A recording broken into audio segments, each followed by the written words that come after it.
رب العالمین د مسلمان د عبرت لپاره په قرآن حکیم کې د حضرت نوح علیه السلام واقع بیانوي. په ډېرو ګڼو صورتونو کې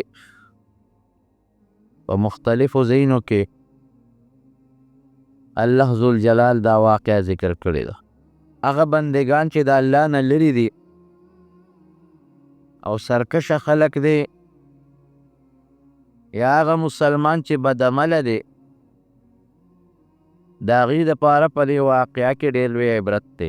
حضرت نوح علیه السلام د آدم علیه السلام نه تقریبا څه د پاسه 1000 کاله وروستو راغلی دی. بعضې علما 1026 کاله یادوي، څوک 1013 کاله یادوي، څوک کم و بیش، خو تقریبا د دې زمانه د آدم علیه السلام نه 1000 کاله پس وه. او علاقه د نوح علیه السلام د دجلې دریاب او د فرات د دریاب په دې منځ کې یو لویه وادي ده. د دې بغداد نه شروع شوې د دیار بکر ورته وایي، د دجلې او د فرات دریاب منځ دی او د بغداد او دیار بکر دا دې منځ کې ډېر لوی غرونه دي. د هغې غرونو په منځ کې دا یو اوږده علاقه تېره شوې ده. د عراق د موجوده عراق کې دې علاقه کې دا زمانه تېرې دا علاقه وه. دې کې نوح علیه السلام پاتې شوی دی. نوح علیه السلام ته آدم ثانی وایي، ځکه دنیا کې رب العالمین هغه وخت کې کوم کافران غرق کړل، نو بیا د دن الله د دنیا روانه کړه. نسل الله د نوح علیه السلام او د هغه د بچو نه شروع کړو. او قرآن حکیم کې خو د ټولو پیغمبرانو ذکر دی، د اکثرو پیغمبرانو ذکر دی، لوی چې کوم جلیل القدر پیغمبران دي. خو نبی علیہ السلام بخاری شریف کې حدیث دی، په مسلم شریف کې دته اول الرسول وی په پیغمبرانو کې یو خاصه طبقه ده، د هغې څه خاصې ذمه دارۍ دي. انبیا خو څه د پاسه 1,40,000 یا 2,40,000، په دې کې د رسولانو یو خاص تعداد 314 دی. نو د 314 ټول بې رسول حضرت نوح علیه السلام و. د قوم بت پرستو شرک به کو، بوتان به جوړ کړي، هغې ته به سجدې کولې، د هغې بوتانو عبادت به کو، او غټ غټ پکې بوتانو، 15 پکې غټ غټ بوتانو، یعوق او نصر او داسې نورم غټ غټ لوی لوی بوتان دی ساتلی و. ځان له هغې ته به سجدې کولې او د خپلو دنیاوي حاجتونو سوالونه او دعاګانې به یې د هغه بوتانو نه غوښتلې. آدم علیه السلام چې کله د دنیا نه تشریف یوړو، د هغه نه پس حضرت شیس علیه السلام، حضرت ادریس علیه السلام، ممکن د نور پیغمبران مو خو د هغې ذکر نشته، نو دا بت پرستي شروع شوه. اوس هم ډېر خلک په هندوستان کې یا په جاپان کې یا په بعضې ملکونو کې بوتانو ته سجدې کوي. او زمونږ په دې علاقه په دې وطن هم که تاسو دا کندرات وګورئ، ډېره زړو کې یا د ایساره کې یا په دې تخبې کې یا سنبدال کې شته، یا په دې ډیرو کې چې څومره ده زړې ډیرې لټوي، نو بوتان به پکې راخېږي، او د هندوانو د مشرکانو د عبادت ځای نه به راخېږي. دې نه دا معلومیږي چې زمونږ په دې علاقه او په دې وطن باندې د بوتانو یو دور تېر شوی دی. ځکه زړې کنډرې چې څومره لټېږي او زړې ډیرې چې لټوي، نو په هغې کې زمونږ د کلي کې هم دې ډیرې کې به خلکو بوتان موندل. نو دې نه معلومیږي دا چې یو زمانه د دې بت پرستۍ پوره رواج و. خلک کاڼي ته سجدې لګوي، د کاڼي نه ځان له یو بت جوړ کړي او ډانچه جوړه کړي، او هغې ته ښکته پورته کېږي، د هغې نه غوښتنې کوي که ناجوړه شي نو د هغې نه جوړېدو سوالونه کوي، بچي ته غواړي، مال ته غواړي، عزت ته غواړي. دا یو کمعقل غوندې پروګرام شروع دی. خو زه تاسو په دې پوهېږم چې د دې بت پرستۍ دا بنیاد د کوم ځای نه راغی. د نبي علیه السلام په زمانه کې چې د پیغمبر علیه السلام مقابله راغلې ده، نو هغه هم د دې بت پرستو سره راغلې ده. ابو جهل بت پرستو، مشرک ورته وایي. قوم څومره د مکې د قریشو او ګیر چاپېره ټول بت پرستو. بیت الله کې 360 بوتان ولاړو، د صفا په غونډۍ بوت ولاړو، د مروه په غونډۍ بوت ولاړو، نومونه یې ورته ایښودي وو، لات او منات او عزا او وصاف او نایله. خو چې کوم کاڼې به یې خشته وموند هغه به یې اتراش او د هغې نه به یې بوت جوړ کړ. اوس مونږ وایو دا بت پرست کمعقل قوم دی، ځکه د کاڼي نه ځان له خدای جوړ کړي او هغې ته سجدې کوي. نو کمعقل شو که نه؟ د ابراهیم علیه السلام مقابله دې خلکو سره وه چې بیا ورغی او ټول بوتان یې مات کړل. د نوح علیه السلام مقابله دوی سره وه، د نبي علیه السلام مقابله دوی سره وه. الله قرآن کې فرمایي ان الله لا یغفر ان یشرک به ویغفر ما دون ذلک لمن یشاء. توبې سره خو الله برته وبخي بعضې ګناهونه، پردي حق نه ما سوا. کفر کې اب هم درته وبخي، شرک کې اب هم درته وبخي. څه ګناه چې انسان کوي د پردي حق نه ما سوا، ممکن د رب العالمین توبه وباسي. الله ذوالجلال غفور دی، مهربانه بادشاه دی، رحمان و رحیم دی، چې توبه دې وویستله چې الله معافي غواړم دا کفر او شرک درته الله بخي. لیکن که توبه دې نه ایستې نو بیا امکان لري چې نور ګناهونه درته وبخي. د الله نظام دی، خو قانون دا دی چې لا یغفر ان یشرک به، شرک به نه بخم.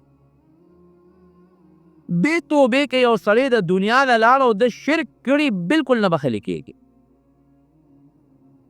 ابو طالب د نبی علیه السلام مبارک کړی دی که نه؟ څومره خدمت یې د نبی کریم صلی الله علیه وسلم کړی دی. ماشوم یې ګرځولی دی په غېږ کې، ماشوم لوی کړی دی. بیا د کافرو سره یې مقابلې کړي دي. 3 کاله یو ځای کې نبی علیه السلام په شعب ابي طالب کې بند و، ورسره ملګري مو. کافرو پې ډوډۍ بنده کړې وه، اوبې پې بندې کړې وې، بیکاټ یې ورسره کړی و.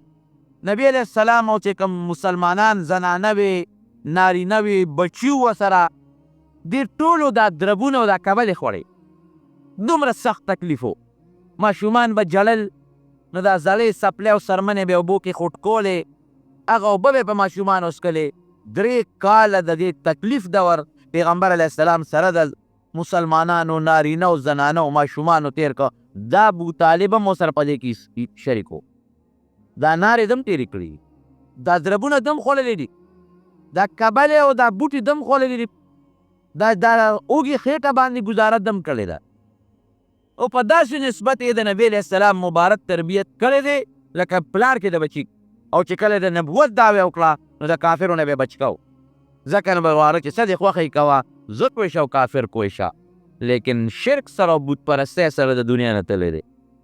نبي علیه السلام مبارک ورته ناست دی او ورته نصیحت کوي، ای کاکا جي الله دپاره دا یو کلمه ووایه چې اشهد ان لا اله الا الله واشهد ان محمدا عبده ورسوله. دا یو ما د الله رسول ومنه او الله یو ومنه او دا بت پرستي پرېږده، دا شرک پرېږده وګوره مه کوه. باقي زه پوه شه الله پېښه، زه به الله سره دله جګړې کومه. خو ګوره که دا کلمه دې ونه وی نو بیا دې مال علاج نه راځي. هغه مقصې ابو جهل ورته ناست و او کلمې نصیب نه شوه.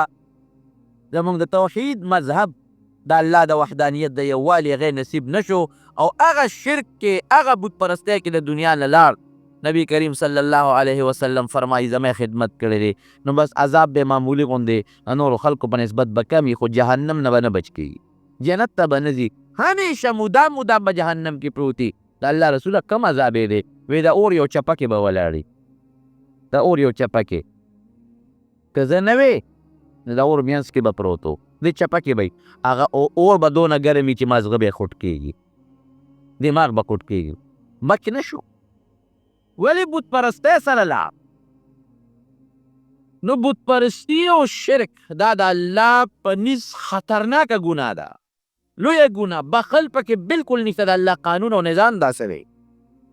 وایو هلکه دا سړی بت ته سجدې کوي، کاڼي ته سجدې کوي، دا کمعقل دی؟ هغې خپل ذهن کې او سوچ کوي دا خو داسې نه ده که نه چې د کاڼي نه بت جوړ کړی دی او لګیا دی او هغه بت ته رام کوي او هغې ته سجدې کوي. نه نه نه دې باندې ځان پوه کوي. دا د دوی چې کوم مخکې پیغمبران تیر شوي دي د نوح علیه السلام زمانې نه مخکې د پیغمبرانو بچي تیر شوي دي. دې قوم د هغوی فوټوان او د هغې بوتان ځان سره په دې کورونو کې ایښولي د برکت لپاره د سجدې نه کړو. د هغې تصویرونه د هغې بوتان د هغې ډانچې په کور کې ایښودې تصویر سازي هغه زمانه کې جایز وه، اوس منه ده. احترام دپاره لکه اوس هم بعضې خلک د پلار او د نیکه او د عالم او د پیر او د نیکانو خلکو تصویرونه مسویرونه ځان سره ساتي. دا ګناه ده بلکل. دا تصویرونه به هغې ساتل، د هغې به بوتان جوړ کړي ځان سره به یې ساتل د محبت دپاره د احترام دپاره. او دا د دغه پلانکي پیغمبر بوت د برکت دپاره مې کور کې ایښودی. دا د هغه پیغمبر زوی دی، دا د هغه نوسی دی، دا د هغه پیروکار، دا نیک سړی دی، دا الله ته نږدې دی، دا عبادت ګزار دی، د ډېر عبادت کړی دی. د برکت دپاره او د هغه د عزت دپاره او د هغه د احترام دپاره دا بوت ما ځان سره ساتلی دی. به یې ښکلو، هغې ته به یې ګلونه اچول. ورو ورو زمانه کې تېرېده ورو ورو هغې ته سجدې شروع شوې. ورو زمانې تېرېدو سه هغې ته رکو شروع شوه، هغې ته مونځ شروع شو، هغې ته صدقې شروع شوې. او دا بوت مې لګولی دی، دا کې د کوم پیغمبر نقشه ده، دې ته چې زه سجدې کومه نو دا به د دې بوت چې کوم خاوند دی کوم پیغمبر دی، د دې بوت چې کوم خاوند دی د پیغمبر زوی دی، دا بوت چې د چا نقشه ده چې هغه هغه نیکان بندګان دي، د قیامت په ورځ به موږ له د الله په دربار کې سفارش کوي. اوس دقه دی کفر شو. قرآن کې الله فرمایي زمونږ د مکې مکرمې د مشرکانو متعلق بت پرستو ما نعبدهم الا لیقربونا الی الله زلفا، مونږ چې عبادت کوو د دې بوتانو د مکې بت پرستو به وې مونږ دې له نه کوو، مونږ دې له کوو چې دا بوتان د چا ډیزاین دی، د چا نقشه ده، نو د قیامت په ورځ به د الله په دربار کې مونږ له سفارشونه کوي. مونږ اوس هم وایو بعضې خلک زیارتونو له دي که نه، مونږ وایو زیارتونو له ګورې چې ځای په ښه سوچ ځای عبرت دپاره لاړ شئ، هغې ته هم دعا وکړه، ځان ته هم دعا وکړه، صدقه خیرات ورته وبخه، 2 رکعته نفل وکړه، ورته ثواب وبخه. زیارت نه غوښتل به نه کې. اوس هم زمونږ د پنجاب کې دا رواج شروع دی، هغې هم زیارت ته ورو هغې له حیثیت ورکوه، عزت ورکوه، احترام کوه، ګلونه اچوه، سیرې اچوه، پوخ یې کا، غلاف اچوه، اخر کې سجدې به د شروع شو. او یو زمانه به داسې راشي دا یاد ساتئ، دا زمونږ دا دور هم د بعضې علاقو پورې دا سیسټم طرف ته روان دی. نو د نوح علیه السلام زمانه کې دا بت پرستي دغې نه شروع شوې وه چې دا هغه پیغمبرانو د هغې د بچو د هغې د نوسو هغه ډانچې د هغې هغه تصویرونه یې ځان سره ساتلي وو د عزت او د احترام دپاره، ابه یې خپلول، ابه یې د کټ سر ته ایښودي وو، ابه یې لماغو کې ایښودي وو. ورو ورو هغې ته ټیټېدل شروع شو، بیا ورو ورو هغې ته سجدې شروع شوې، بیا د هغې نه بت پرستي شروع شو، شرک شروع شو، کفر شروع شو. نوح علیه السلام الله راولېږه دا څه کوې؟ دا عبادت په نه کوې؟ هغې ویې نه تا نوی دین راوړو. تبلیغ شروع شو. قرآن حکیم کې الله فرمایي فلبث فیهم 1000 سنة الا 50 عاما، 50 کم زر کاله ورته نوح علیه السلام نصیحت و، او په دې 50 کم زر کاله کې صرف او صرف 80 ملګري پیدا کړل، هم غریبانان، او دی به څه چل کو، دی به دمکې ورکول، سم شه ګورې، او ګنې وطن نه دې وباسو، سم شه کنې وجنو دی، زه د الله پیغمبر یم، ما تاسو له یو دین راوړی دی، هغه دا چې الله یو دی، او چې دا کومو بوتانو ته تاسو رام کوئ او د کومو بوتانو سجدې کوئ د ځان هم جوړ کړي دي، په خپلو لاسونو هم تراشلي دي، خدای ته وګورئ دا مه کوئ، دا هم د الله د عذاب نه نشي بچ کولی، دا کفر دی، دا شرک دی، دا د الله لویه دشمني دی، نه ګورې ځان وساتئ. هغې څه وې؟ ته د الله رسول یې، دا راسره ملګري دي، جنت والا دي، او ما لک علینا من فضل، ته خو زمونږ په شان سړی یې که نه، ته مونږ کې څه پره چې ته ځان ته پیغمبر وې. اوس هم بعضې خلک چې چاته ووایي هلکه مونځ کوه، زمړه ته ځان ټیک کړه که نه، ما ته څه دی، ځان ټیک کړه، ما ته ما تا خو یو شي یو که نه، چې ما تا یو شي یو، ما تا کې څه فرق دی، ته لږ یو ما ته نصیحتونه کې او ما ته تبلیغونه کې او ما ته د دین خبرې کې، ناقمقه سړی دی، هوښیار نه دی چې څوک د دین خبره درته بیان کړي، که هغه ستا نه کمزورې دی، لږ غوندې چې یو پوټې با حیثیته سړی وي زمونږ په دې وطن کې مالداري لږ د سپینې جامې خاوند دي لږ موټر والی بنګلې والی هسې غریب سړی هغه ته دا ویلي چې ته راشه منځله تاسو هم تپوس کړه د شوي دی وت پلانکي ته ګوره د فلانکي زوی ته ګوره ما ته وایي راځه منځله ته ما ته وایي ته څه شې تا ته وایي دو پیسې خو یې درکړي شکل به ستا نه د هغه ښي د خدای په نسبت د هغه عزتمند دي دا کبر دی دا لویي ده د نوح علیه السلام قوم به نوح علیه السلام ته وې ته خو تا مونږ کې اوس فرق نشته یو شی یو انسانان یو که ما لک علینا من فضل تا په مونږ څه بهتري او فضیلت خو نشته او تا سره چې کوم ملګري دي مړه دا قمقل ملګري ځان سره یو ځای کړي راذلون بادي الرأي نوم کې کمزوري خلک دي سرسری ذهن والا خو چې تا ورته څه وایي داسې پسې ملګري شو ملګري دي هم بېکاره دي کمزوري دي په معاشره کې ښکته طبقې والا دي غریبانان دي ته مونږ غوندې انسان یې په مونږ څه غوره نه څه فرشته نه مونږ ستاړو خبره نه منو او بیا به نوح علیه السلام ورته ویې ګوره سم شی که سم نه شوې د الله عذاب به د باندې راشي نو پیغور به یې ورکړه فاتنا بما تعدنا ځکه نه هغه عذاب دې راوله که ځکه نه هغه الله ته دې وایي چې د عذاب خو به موږ راولي ته به بیا پیغور ورکو ځکه د طالبانو ته ویم د نوح علیه السلام د ډېر لویه خاوند و د ډېر لویه مونږ خو په پوټې خبره تنګ شو معمولي خبرې قصت یې څوک دویمه خبره نشي برداشت کولو 900 کاله د قوم دا خبرې برداشت کړ سلم نه 900 کاله عمرونه هم زیات چې پوره تنګ شو ملګري به یې ولول نوح علیه السلام نه به یې دمکې ورکولې د هغه بېعزتي به یې کوله د ملګرو بېعزتي به یې کوله او چې د دین د الله د یووالي ته کله دعوت به د ورکو نو کله به یې غوږونو یې ګوتې ومنډلې ټوکو دپاره چغې به یې جوړې کړې غوږونو کې ګوتې به یې ومنډلې تاسو وایي مونږ خو نه دی ځان لاسې مړی ستلی کوه نو څه پې رب العالمین ورته وي داسې کار وکړه بس یو کشتی جوړه کشتی جوړه مونږ به درته ګورو زمونږ د نګرانۍ لاندې زه به درته چل ښیم چې داسې کشتی جوړوه داسې جوړوه داسې جوړوه داسې جوړوه او ډېر تنګ شو نو چې تنګ شو نو د الله په دربار کې سوال وکړو رب لا تذر على الارض من الكافرین دیاره یا الله په دې مخ د ځمکه چې د کافرانو کور پرې نه دی کافران خو ځکه چې کور یې پرې نه دی انک ان تذرهم یضلوا عبادک ولا یلیدوا الا فاجرا کفارا الله که دا اوس نور پرېږدې دا کینسر د کینسر په وجود کې خورې دي نو زما دا نور اتیا مسلمانان په دوی یریږم دا رانه وانړئ دوی کې خو د ایمان څه نشته خو دا نور اتیا رانه وانړئ دا خو مرض دي خورېږي ولا یریدو الا فاجرا کفارا کله چې حاله کې دا راشي چې زه بچي به مسلمانان شي که نه مسیح به مسلمانان شي الله 900 کاله مې د دې هغه بچي مو لیدل د انوسي مې مو لیدل د سپېره بچي دی چې ته د سړي زوی ته پیدا نه شو چې ته پیدا کېږي دوی د پاس آرامیان چې نوسي دی هغه د دوی نه زیات کافر دی چې کړوسي دی هغه د دوی نه زیات کافر دی ولا یریدو الا فاجرا کفارا چې پیدا کېږي ته هغه ټول کافران فاجران دي پروردګاره بس خلاص مې کړې ته به یې که نور 900 کاله الله مې پرې ستلی شو الله ویې ښه کشتی جوړوه اونې بیا راکټ کولې سره د ملګرو کشتی روانه شوه دې کې به رالل ښه اوسه پورې پیغمبر به شو ترکار شوې ټوکې شروع شي تا چې د پیغمبر یې خو دې ترکارې شروع دا راشي خلک بیا وله راوستل وګورئ که نه مونږ نه وی چې دا د دروغ پیغمبر دی پیغمبر دی ته وایي خو د الله صدې عبادتونه کوي ته خو تختې را پرې کوې او د هغې نه تختې وباسې ونه نو کشتی جوړی داسې جوړی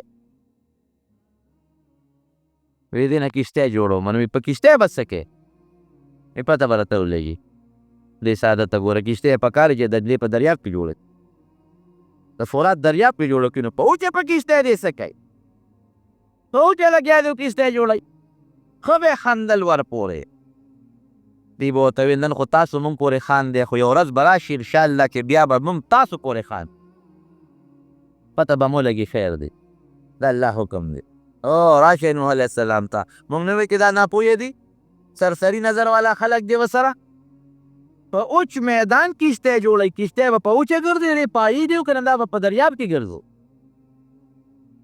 یو کتاب کې مې کتل دا کشتی تیاره کړه ډېره اوږده کشتی 300 ګزه اوږده 300 ګزه او 30 ګزه اوچته یو عظیم الشانه کشتی جوړه کړه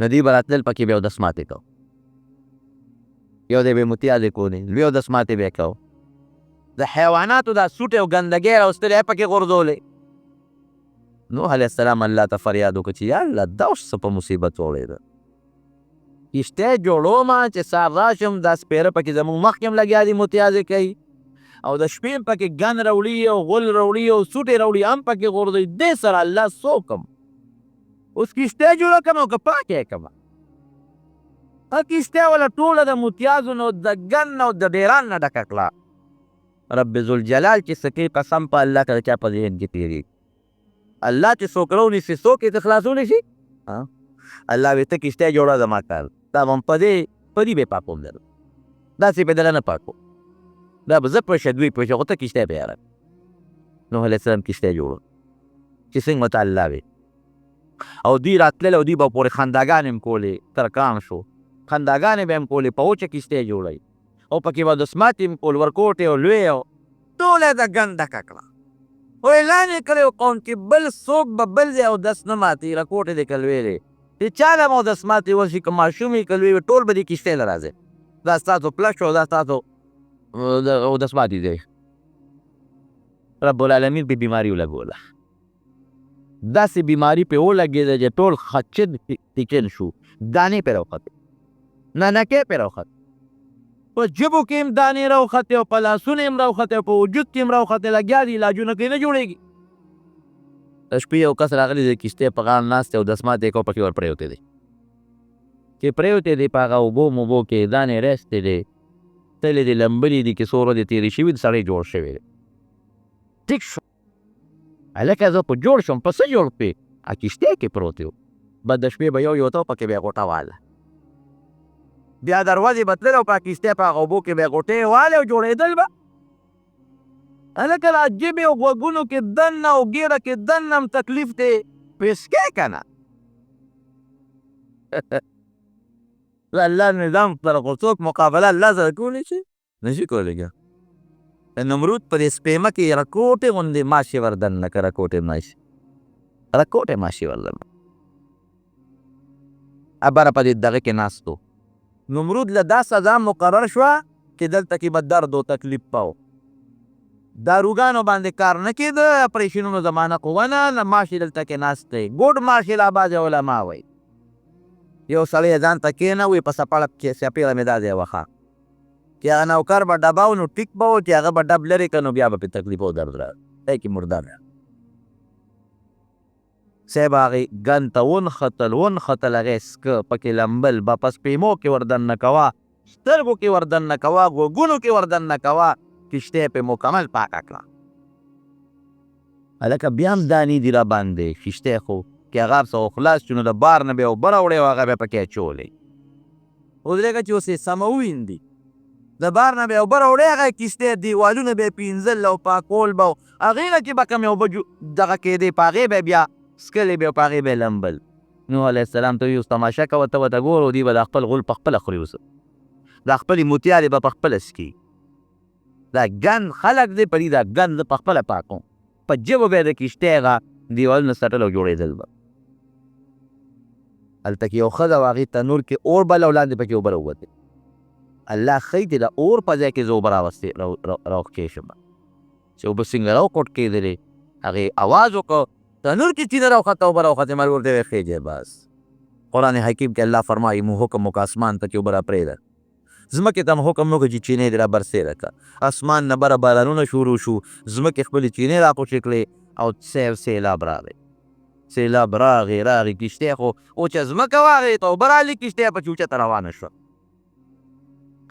د نوح علیه السلام زوی د کنعاني نوم دی نوح علیه السلام ورته واقع یا بني ارکب معنا بچي راشه موږ سره سور شه دا قوم ملګری و او ته څه وایي نه بابا تاسو سره نه خېږم سآوي الى جبل یعصمني من الماء دلته غلوی غر دی جودي زه به هغې ته وښیم ځان به د اوبو نه بچ کړم تاسو سره نه خېږم لا عاصم اليوم من امر الله د الله د حکم او د الله د عذاب نه هېڅوک جودي غر باندې هم ګورې بچی نشي بچ کېدی راځه راله ګورې مه کوه مه کوه او زه ورته نه نه بابا تاسو سره نه ځم زه یم د قوم ملګری و دوی په دې سوچ او فکر کې دي او مضبوطه چپه راله اوس بیا ته یې خوا یوړو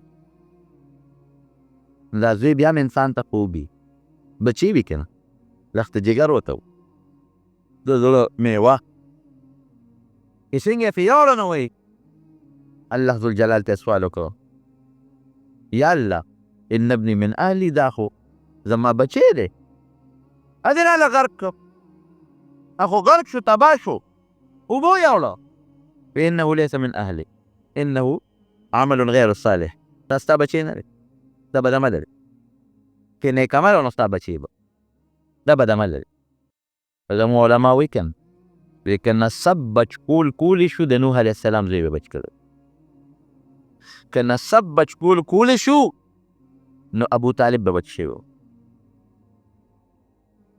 که نوح علیه السلام که نسب بچ کولی شو د لوط علیه السلام ښځه به بچ شوی و لوط علیه السلام بچ شو ښځه یې لاړه قوم سره تباه شو نوح علیه السلام بچ شو زوی یې لاړ دریاب اوبو یوړو د نبي علیه السلام مبارک ته وګوره ابو طالب ته ابو لهب ته وګوره ځکه خو نبي کریم صلی الله علیه وسلم چې د صفا په غونډۍ باندې کله لومبی آواز وکړو نو دا آواز کوي ای فاطمې خپل لور ته آواز کوي ای فاطمې د الله نه ویرېږه که د الله نه ونه یېرېدې او د الله غضب در باندې راغی نو ګورې زما لورې خو زه دې نشم بچ کوی ای صفیې د پیغمبر ترورې خپل ترور ته آواز کوي د الله د عذاب نه ویرېږه که د الله د عذاب نه بچ نشو د الله قهر در باندې راغی ګوره د پیغمبر یم ستا روار یم خو ګورې زه نشم بچ کوی نسب فایده ورکوي خو په هغه وخت کې چې دا دواړه مسلمانان پلار نیک سړی دی او دویم مسلمانی او دویم نیکي دغه پلار دعاګانې دغه پلار برکتونه هغه له څه نه څه په دنیا کې هم فایده ورکوي په آخرت کې هم ورکوي خو چې بچی بدعمله شو کافر شو یا بدعمله شو خپل عمل یې خراب دی نو د پلار یا د نیکه یا د رو یا د تربور په عمل ګور نه شي خلاصېدی څوم د بعضې خلکو دا عقیده ده تاسو ګورئ که نه په دې لارو کوڅو کې دا ملنګان اکثر ګرځي مونځ نه کوې نه نه جي نه زه خو د بابا دغه یم من جور یم بس بابا به ما بچ کوي بابا به ما رسوي دا غلط سوچ او غلط عقیده ده خپل عمل کړې ښه شو خپل عمل نو کامیاب دی او که خپل عمل دی خراب او برباد شو قسم دی ګورې که د بل په عمل خلاص شي دا زه حقیقت ویم حضرت فاطمه رضی الله عنها نبی کریم صلی الله علیه وسلم به دیدیانې د شپې پاسولي نیمه شپه کې هله چا به عبادت کوي حضرت علی رضی الله عنه حضرت فاطمه رضی الله عنها دواړو پسې به د شپې ورغې رپه به سو هله شا به الله ته عبادت شروع کړي نو که پلار هم نیکي زوی هم نیکي دواړه مسلمانان دي بېشکه دا بزرګ پلار دا عالم پلار دا نیک پلار دې بچو ته فایده رسوي د الله په حکم ګورئ فایده دی چې دنیا کې هم الله وله نیکي ورکړي اخرت کې هم له هغې پلار د برکت نه الله ورسره امداد وکړي خو که د خپل عمل برباد دی او تباه دی دغه پلار یې نشي بچ کولی او د نوح علیه السلام زوی ولې غرق شو ولې کافر شو علما لیکي د خراب صحبت د وجې نه د نوح علیه السلام سره به نه کېناستېده او د هغه کافرو سره به مجلس کو صحبت صالح تو را صالح کند صحبت طالح تو را طالح کند که نیکانو خلکو سره صحبت او مجلس وکړه به دې نیک کي او که بدانو خلکو سره صحبت او مجلس وکړه به بد کي خراب به دي ښه مجلس هم اثر لري او بد مجلس هم اثر لري ابا پلیتو سره او غلطو سره کېناستېده پلیت شو غلط شو د نبي کریم صلی الله علیه وسلم د صحابه ته ولې موږ په دروند نظر ګورو او قرآن حکیم کې رب العالمین موږ ته په دروند نظر ګوري لقد رضي الله عن المؤمنين اذ يبايعونك تحت الشجرة ای پیغمبره کومو صحابه چې تا سره د حدیبیې په مقام کې بیعت وکړو زه ترې خوشحاله یم قرآن حکیم الله فرمایي والذین معه اشداء علی الکفار رحماء بینهم تراهم رکعا سجدا یبتغون فضلا من الله ورضوانا سیماهم فی وجوههم من اثر السجود ذلک مثلهم فی التوراة ومثلهم فی الانجیل. کم خلک چې د پیغمبر ملګري دي د نبی علیه السلام مبارک، دا خو عامه خبره ده. که د نیکانو مجلس کې کېناستې نیک بشې، که د بدانو مجلس کې کېناستې بد بشې.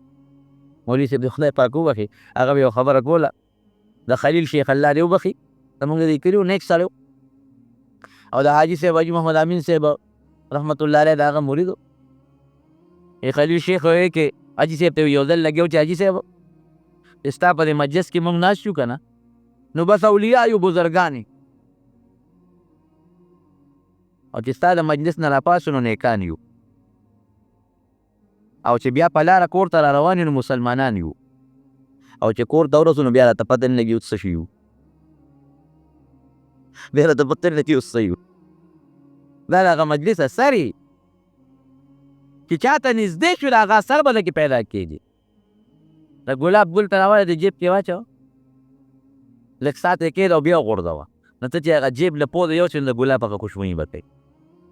د کافرو دا سپینه ګولۍ راوړه او بکس کې واچوه، دا سپینه ګولۍ، او بیا د جامې راوباسه، یو شوارو دو شوارو د باندې د هغه جامه د کافرو هغه بوی وي. دا ګولۍ د کافرو ګولۍ خو اثر کوي په جامو کې، د ګلاب ګل خو اثر کوي په جامو کې. که معمولي غوندې ګندګي د پنسې پورې ونښته نو هغه پنسه بدبویي کوي. نو د بزرګ نیک عالم او پاک سړي مجلس کې که ته کېناستې نه به اثر نه کوي. دا پوړ په دې جومات کې پروت دی، دا پوړ به څوک یوسي او د سارو خپو ته به یې واچوي؟ نه.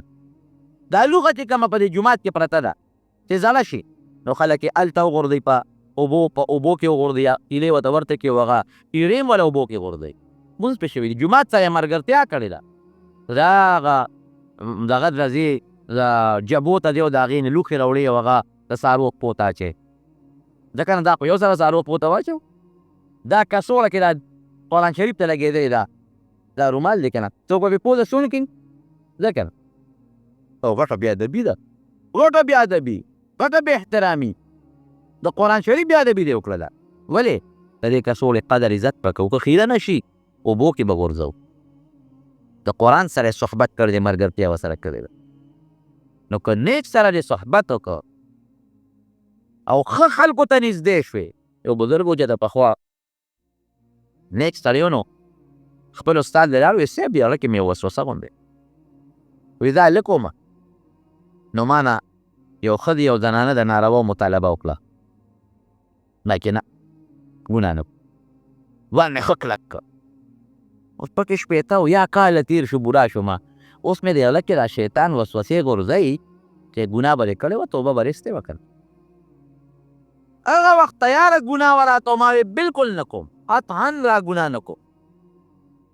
او اوس هغه ګناه نشته، وړه کې مې دا وسوسې راځي، یاره دا ګناه به دې کړې وه، خیال توبه به دې ایستې وه که نه. دا ولې؟ هغه زمانه کې مې عبادت کم، اوس مې عبادت هم زیات دی او دا وسوسې راځي. هغه استاد ورته وایي ټیک ده. وایي ولې؟ وایي هغه زمانه نبي علیه السلام ته نږدې وه، اوس دې زمانه یو شپېته کاله د پیغمبر علیه السلام نه لرې شوه که نه. زمانه پاکه وه، پیغمبر علیه السلام ته نږدې وه، بجلی ته چې څومره کمه ځمکه نږدې وي هغه مره روښانه وي، او چې د بجلی نه لرې شي نو تیاره پکې زیاتېږي. زمانه نبي علیه السلام ته نږدې وه، پاکه وه، نو ستا ګناه تله نه کېده. زمانه لرې شوه نو ګناه ته دې له کېږي. خیر القرون ورته وایي د نبي علیه السلام زمانه، د صحابو زمانه او تابعینو زمانه. نو چې نیکانو سره، علماو سره، پاکانو سره، بزرګانو سره کېناستې، هغوی سره نږدې شوې، د هغوی اثر به د باندې پرېوځي. او که د هغې نه لرې کړي د هغوی اثر به د باندې نه پرېوځي. پوډریانو سره کېنه، پوډري به شي، هغه در باندې خامخا اثر کوي. جوارګرو سره کېنه، جواري به کوي.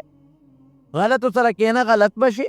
نیکانو سره کېنه، پاکانو سره کېنه چې هغوی که مې د دین خبرې کوي، الله به دیندار او نیک به دې کړي.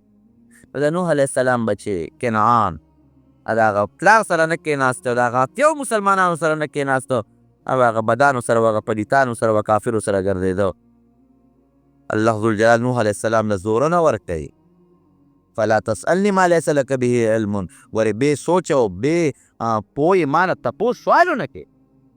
د هغه بچي تپوس کوې، خو د بدانو ملګری ظاهر کې خو ستا بچې خو په حقیقت کې ستا د اسلامي او روحاني بچې نو د هغوی سزا به ورکوم کوم چې د قوم سزا الله بس ما چې کومه خبره وکړله او سوچ مې وکړې پروردګاره په هغې ما مه نیسه توبه وباسه د الله پیغمبر ته راله پې چپه او زوی یې ورته خوا غرق که د نوح علیه السلام کشتۍ په اوبو کې په آواز شوه ویلي وو که نه ان تسخروا مني که تاسو ما پسې نن خاندې او ټوقې راپورې کې چې ترکان شو په وچه کشتۍ جوړوئ فانا نسخر منکم یو زمانه به راشي بیا به در پورې مونږ خاندو او واقعي چې کافر ته الله عذاب ورکوي او مسلمان ورته ګوري نو خامخا ورپورې خاندي 6 میاشتې کشتۍ جناب په اوبو ګرځېدله 6 میاشتې بارانونه و اوبو ځمکې کوټ کولې اسمان نه اوبه راپرېوتې او 6 میاشتې مکمل سیلابونه بیږي 6 میاشتې الله داسې کړل چې د هغوی هغه وجودونه او د هغې هغه هر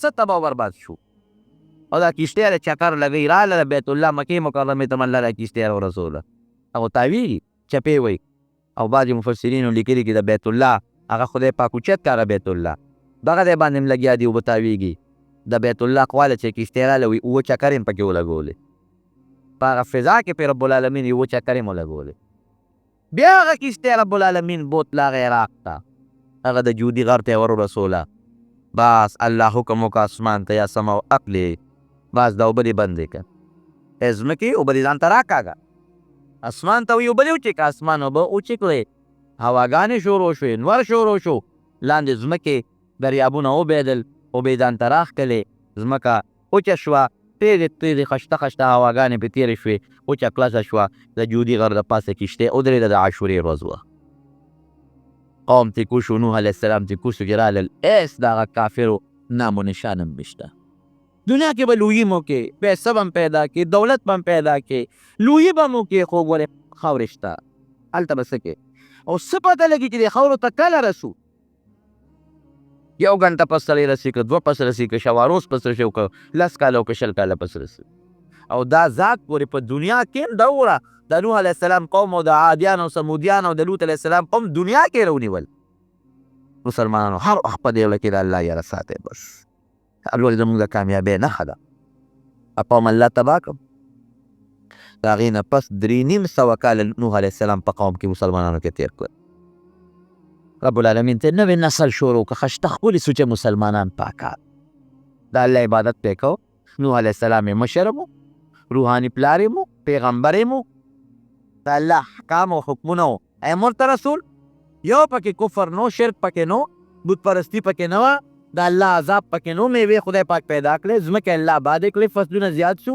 د هغې کافرو هغه ټول علاقې رب العالمین دوی ته هر څنګه پاتې خشته مزېدارې پاتې کړو الله فرمایي قرآن حکیم کې ولقد ارسلنا نوحا الی قومه موږ نوح علیه السلام خپل قوم ته راولېږه فلبث فیهم 1000 سنة الا 50 عاما 50 کم زر کال یې پکې تېر کړ لیکن دیو نه منل یې تکذیب وکړه مخالفت یې وکړي جګړې ورسره وکړي فاخذوهم الطوفان وهم ظالمون طوفان پې راغی او دا د ظالمانو غرق او تباه شو رب العالمین چې قرآن حکیم کې دا واقع ذکر کوي د هغې برپاو ذکر کوي د نیکانو د پیغمبر مخالفت به نه کوي بس د الله خلاف به نه کوي بت پرستي به نه کوي کبر به نه کوي که څوک درته دعوت کوي څوک درته دین ښیي دا به نه وایي چې تم پلان کې راغلی مستي به نه کوي کبر به نه کوي دا به نه وایي ته خو د ما په شان ته په خپل عبادت نه کوي او ما ته وایي دا خبرې به نه کوي د الله عذاب له به دعوت نه ورکوي د نیکانو د علماو مخالفت به نه کوي او که دې وکړو نو بیا د الله عذاب په دنیا کې هم نه دی د آخرت هغه خو شته الله دې د خپل قهر او د خپل غضب نه په امان کې محفوظ وساتي دی او خپل فضل او خپل کرم دې رب العالمین په موږ باندې لرګي ګرانو محترمو اورېدونکو د شیخ الحدیث مولانا محمد ادریس صاحب دا 137 نمبر کیسټ درد شو چې په دې کې د حضرت نوح علیه السلام واقعه تاسو واورېده په تاسو ته پېښور ښار کې بیرون کچرې دید اشرف روډ سید فقیر خان ناصر خان کیسټ هاؤس کې د ناصر خان او حیدر خان سره میلادیږي په تاریخ 10 دسمبر سن 2004 کې ټیلیفون نمبر دی 255 نو قرآن حکیم ډېر د اثر کلام دی حضرت ابوبکر صدیق رضی الله عنه د مکې د کافرو تنګ کړ نو روان شو هجرت یې شروع د مکې یو غټ کافر په مخه راغی ابوبکر چېرته دی وی یاره دا قوم مې تنګۍ پرېږدي مې نه، زه م هجرت کوم حبشې ته ځم. وی نه ته به نه دی، ته خو د قوم مشر او ته خو ډېر ښه سړی، ستا غوندې سړی موږ بار نه شړو، راځه خپل عبادت کوه. نه دا ملکانه نظام و لکه څنګه چې په دې قبایلو کې دی، د مکې مکرمې دغه نظام و. هغه سردار چې و ملک، په ټولو ملکانو د مکې وګرځېد، په ټولو سردارانو راغونډې کړل. وی ابوبکر تاسو شړی تنګوئ، ګورې دا خو ډېر ښه سړی دی، زمونږ خدمت کوي، زمونږ قدر کوي، او دا سړی تاسو د وطن نه شړی، دی به نه شړی، او دی زما په امن کې دی، امان کې دی. بس ما امن ورکړه، لکه اوس هم دې قبایلو کې چې ملک چاله امن ورکړي څوک په ده غږ نشي کولی. د قوم دا سرداران ورته وایي چې تا وله امن ورکړ ټیک ته، خو یو شرط پرې ولګوه، دی به د خپل مونځ او د خپل تلاوت په کور کې دننه کوي، بار به نه کوي. که بار د تلاوت شروع کړه نو مونږ یریږو چې زمونږ دا ښځې او دا بچي ورته راجمع کېږي، ځکه ابوبکر چې تلاوت کوي جاړي ورسره او ډېر په خوند کوي، نو مونږ یریږو چې دا زمونږ بچي او ښځې مسلمانانې نه شي. نو دې مهرباني وکړي کور د خپل عبادت کوي، باقي مونږ ته غږ نه کوو. هغې کافر وی ډېره ښه ده، ابوبکر صدیق رضي الله عنه دغه امان ورکړ، په دې شرط چې ته به کور کې. هغه وی ډېره څو ورځې تېرې شوې، د دروازې مخې ته هغې یو دونکاچه جوړه کړې وه، بیا راووت، په هغې یې لمونځ کو او پکې تلاوت په زوره کو، جړلې. نو ماشومان به مو ته راجمع کېدل، ښځې به مو ته راجمع کېدلې، هغوی به دا قرآن اورېد او د دې جړا ته به راغونډېدل او عربي الفاظو به پوهېدل په معنا. هغه سرداران رالل، هغه سردار ته وایي چې تا خو دله امن ورکړو، او خپل شرط ابوبکر مات کړ، د کور نه بیا راووت او بیا په زوره تلاوت کوي. مونږ یریږو چې زمونږ دا بچي او دا ښځې د ملګري نه شي، مسلمانان نه شي. یا خو ته مهرباني وکړه دې پوه کړه چې دې کور ته دننه شي او دا خپل مونځ او دا خپل تلاوت په کور کې کوي. هغسې به لګیا او تلاوت به یې کو. قسم دې بلا کافران الله د حضرت ابوبکر صدیق د تلاوت د وجې نه مسلمانان کړل. نو قرآن کې رونو ډېر لوی کمال دی. ګورئ دا زمونږ او ستاسو کتاب دی، زمونږ او ستاسو د هدایت دپاره دی، الله نازل کړی دی.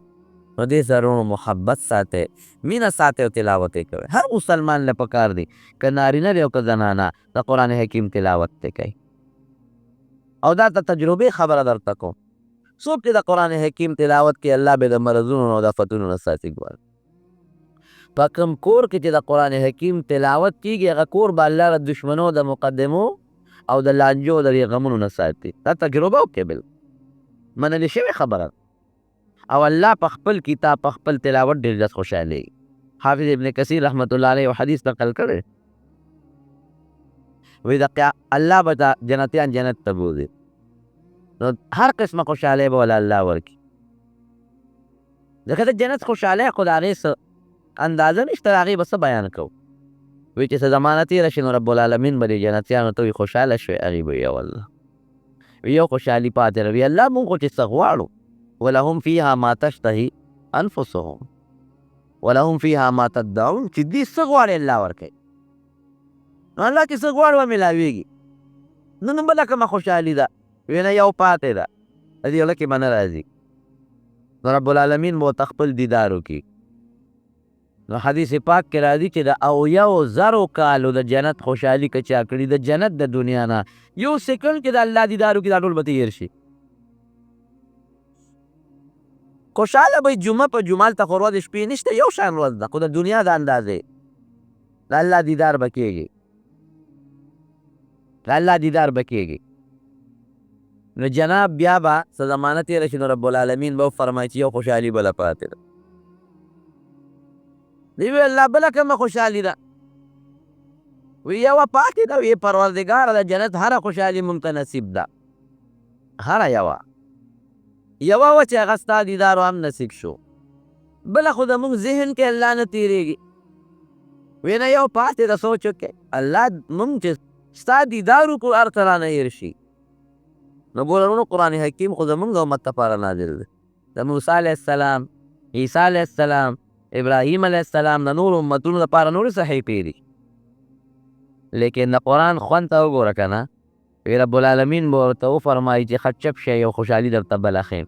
نو الله به په خپل شان لایقه د قرآن تلاوت شروع کړي او آدم علیه السلام نه تر قیامته پورې چې څومره مسلمانان دي چا باندې نه دی نازل چا دپاره بیا یې مه وړي وی دومره خوند به وکړي جنت حورې او غلمان او د جنت دا خلک خوشحالی نه داسې خوشحالي به په دې چېرته نه راغلی که خوند پکې نه نو جنت کې به په حیثیت د یو خوشحالی الله ولې تلاوت کوي او زه پکې د ځانه کله کله یو ټکې وایم زه که د صورت رحمان تلاوت الله بیا شروع کړو چې څه خوند به وي پکې الله دې زمونږ او ستاسو نصیب کړي د قرآن ورونو ډېر د خوند کلام دی ډېر د خوند کتاب دی څومره خوشحالي چې په قرآن کې دي شي نو پې پکار ده او جي صاحب خو ډېر خوش قسمته دی د ده خاندان د ده رونه د ده ټول قوم خوش قسمته دی نن الله د دوی په کور کې یو د قرآن یو رڼا روښانه کړه په الله باور وکړئ مونږ بیان نشو کولی د دې ذوقي غوندې خبرې دي الله به څونه خوشحاله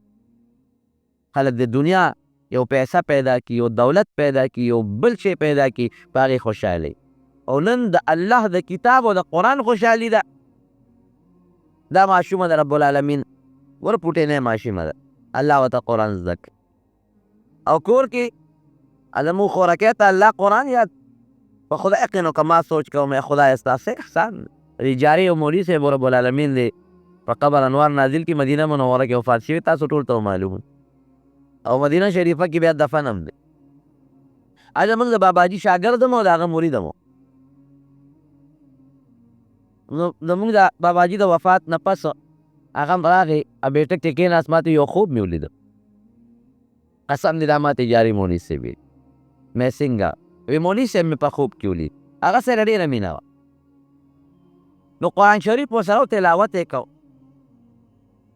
نو ما ورته وی چې مولي صاحب څه کوې وی یاره دا قرآن یادول مې شروع کړي دي څو سپارې مې یادې کړي نورې مې یادوم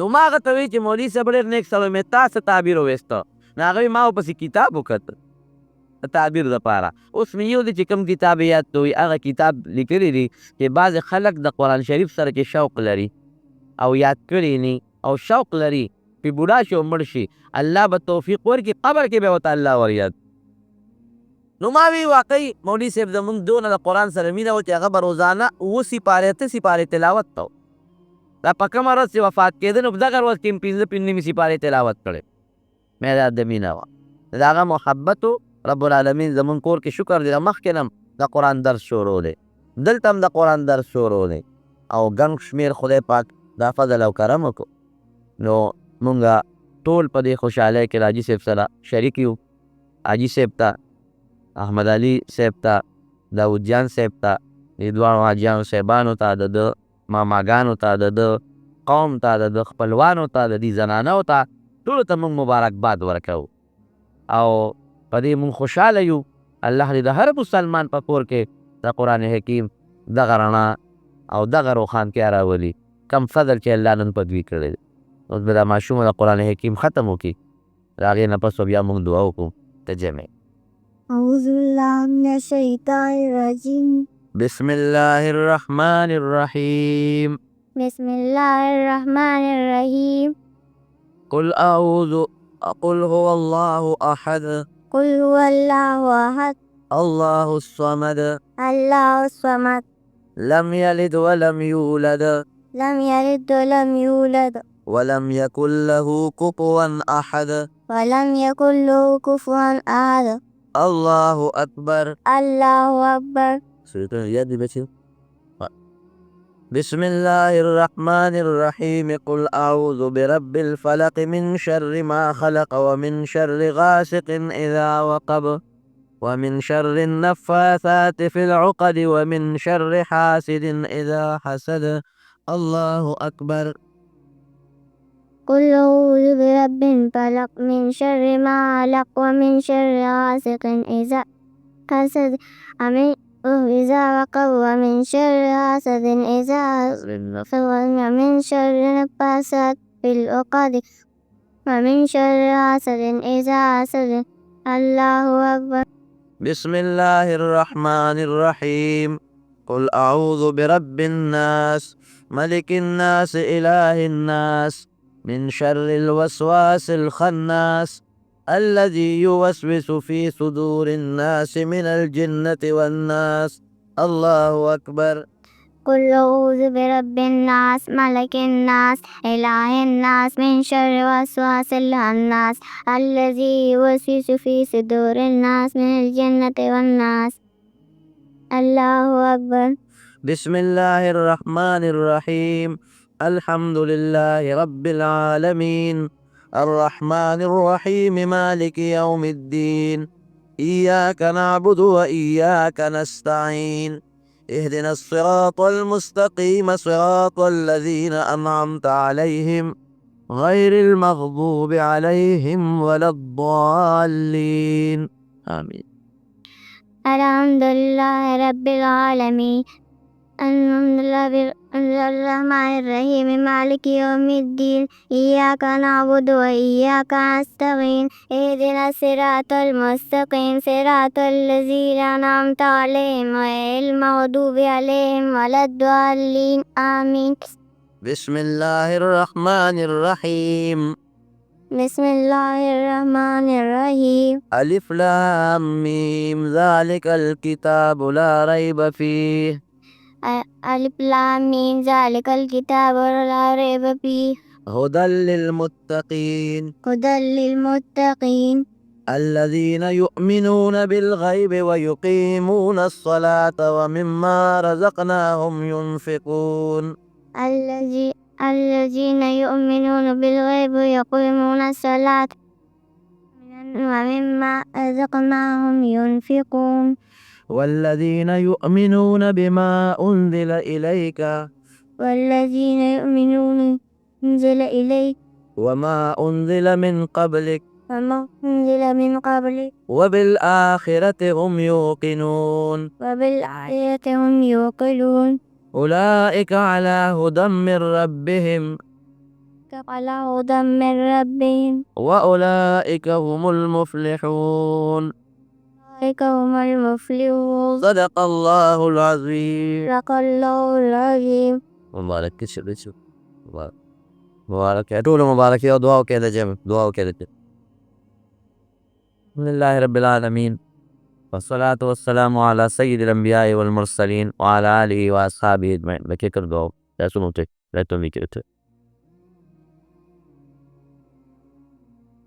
پروردگار دا مشوما دا دی نور خوين دی چی دی الله دا قرآن پرانای منورک خدای دیم دا قرآن حافظانک الله قسمتون بختور که او دا مستقبل خوشحال زندگی دا دینداری سر الله نصیب کی او دا مونگا خورکی چی قرآن یاد کاری تم دو که چی اللہ و دا قرآن یاد پاتی کی الله و دا قرآن تلاوت توفیق ورکی دی ټول کور د پاره او د ټول خاندان د پاره الله د قرآن او د دین او د اسلام او د دنیا او د آخر د هدایت او د نیکۍ ذریعه وګرځولې.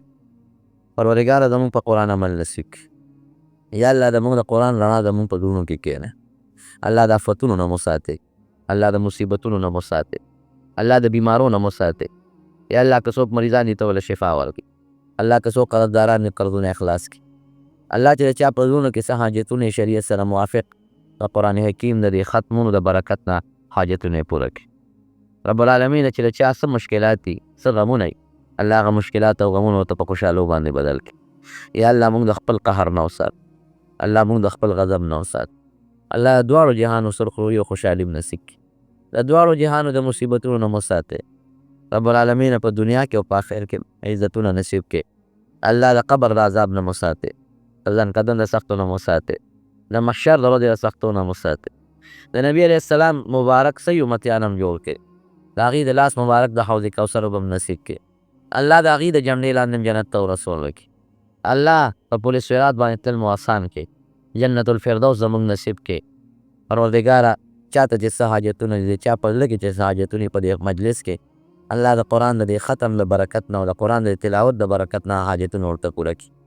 یا الله زمونږ کې څومره زنانه راغلي دي په دې کورونو کې ناستې دي پروردګاره د هغې په سر باندې د حیا او د پردې څادر واچ.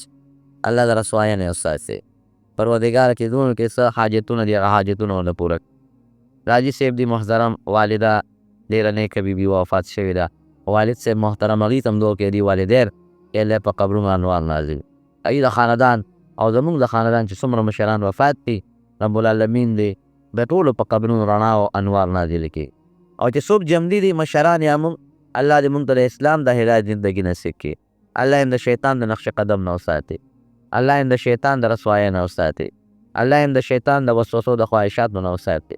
الله زمونږ په زړونو کې خپل او د خپل حبیب مینه واچوي، د قرآن مینه واچوي. الله که زمونږ نه څه تقصیرات ګناهونه شوي دي، یا الله د هغې عفو او معافرت نصیب کړي. دې ماشومې ته بیا هم دعا وکړئ الله یې نیکعمله صالحه لویه کړي سره د نورو خویندو. او حاجي صاحب دي ما ته څه دعا ویلې د هغې په زړونو کې څه حاجت دی، دعا ورته وکړئ چې الله تعالی د حاجت ورته پوره کړي. د چا زړه کې څه حاجت دی الله یې ټول حاجتونه پوره کړي د مسلمانانو. ګوره لویه خبره د الله رضا ده. دا دنیا که دا هر څه دي که نه، د چا مال دی او که دولت دی دا ټول پاتې دی. دا تاسو د نږدې مرګونو ته ونه کتل، د بختیار حاجي صاحب مرګ زمونږ دپاره څومره لوی د عبرت مرګ دی. دا دعا وکړئ چې رب العالمین زمونږ نه راضي شي. یا الله ته زمونږ نه راضي شي، یا الله زمونږ نه راضي شي، یا الله زمونږ د زړونو نه بغضونه او حسدونه لرې کړي. الله د غیبتونو او د چغلو او د دروغو نه الله مونږ وساتي. الله زمونږ په ژبه، زمونږ په لاس، زمونږ په بدن هغه عمل نصیب کړي چې پروردګاره ته پرې خوشحاله یې. په کوم عمل چې الله ته خفه کېږي د هغې نه مو ساتي. ډېر فراخ مال د حلالو م الله نصیب کړي او د بیت الله شریف او د مدینې منورې بار بار ملاقاتونه الله زمونږ نصیب کړي.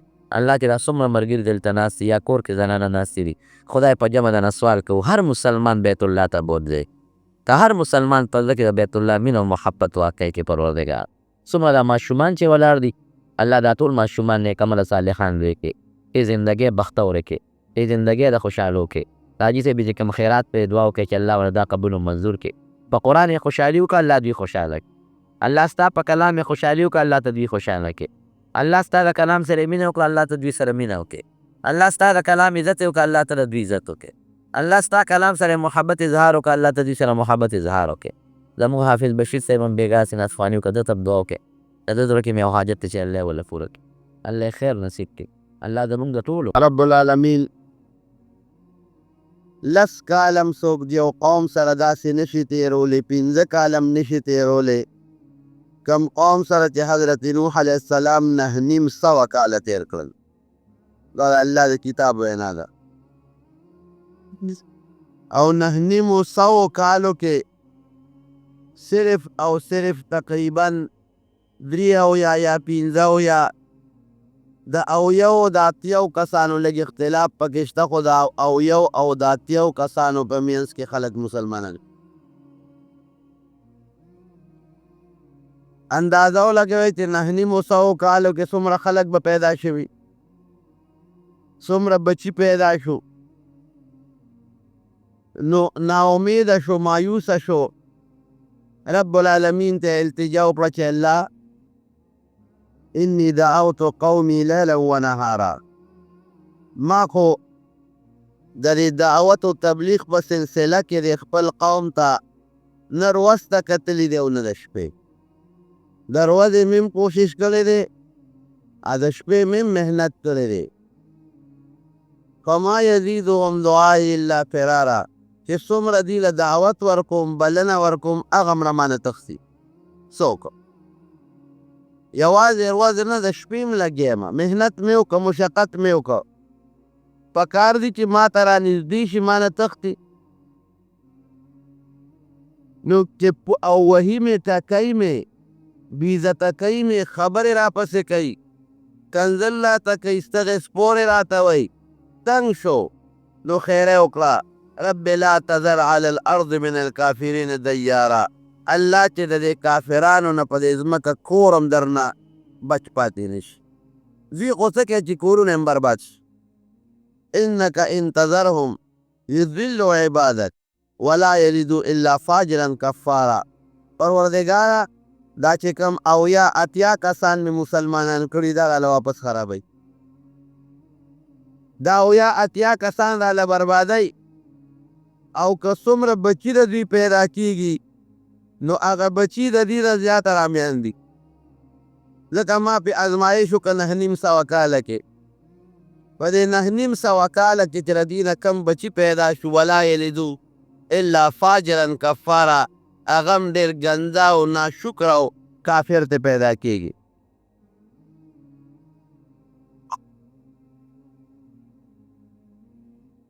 د دین هم د ایمان او د اسلام تمه نشته، او چې کم ته پیدا کېږي د دې نه زیات رذیلان دي، حرامیان.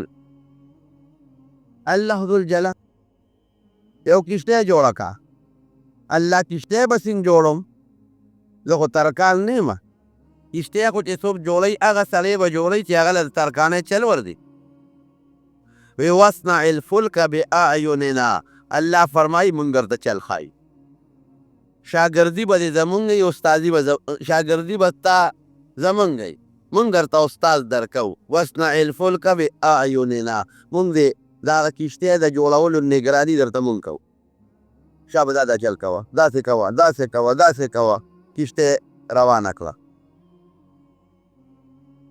څوک چې ګمراه شي که نه عبدالرحمن بابا وی د خدای بېلاره په لار نشي رحمانه که هزار نصیحتونه ورته وکړې د خدای بېلارې به په لار نشي رحمانه نو نور پکار دا وه چې لږ ګلې شوې وې اوسه پورې پیغمبر اوسې ترکاري جوړ وکړه دې ته پیغمبر و چې کشتۍ جوړی چا به وی کشتۍ خو خلک دریاب کې جوړی په اوچه ډاګه کشتۍ جوړی دلته اوبه کم دي کشتۍ سله جوړی کو چې مرداره بچه ته حیوان یا څه مردار شو اب هم پکې غورځول د کشتۍ نه لوی د ایران جوړ شو حضرت نوح علیه السلام رب العالمین ته التجا وکړه چې الله دا څه په مصیبت اورېدلې ما دې سره څه وکړمه کشتۍ خو چې او چې څومره ګندګي پکې کېدله اوبه به یې پیچولې متیازې به یې پکې کول دردن خټې به یې راوړې پکې به یې چول مردار سپي او مردار حیوانات یې پکې غورځول الله دا څوک په مصیبت واړېدم دې سره څه وکړمه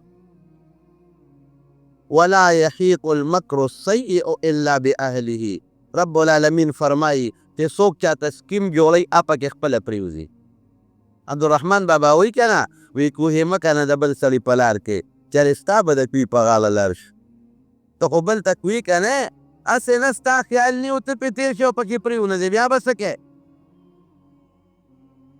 ومکروا ومکر الله والله خیر الماکرین قرآن حکیم کې الله وایي دا خلک هم سکیمونه او دا سازشونه جوړوي خو د دې د هغه سکیمونو او سازشونو د ختمولو چل ماله راځي دوی په پټه طریقه زما پیغمبر ناکام کول غواړي دوی په پټه طریقه زما د دین مقابله جوړې سکیم سازش خو پټ شی دی که نه الله وایي د دې د پټو سکیمونو سازشونو نه زه خبردار یم د دې وبال د دې جزا د دې سزا زما په اختیار کې ده دا زه کولی شم نوح علیه السلام ته الله ذوالجلال حکم وکړه چې ته خپل کار کوه باقي زما کار ته کشتۍ جوړوه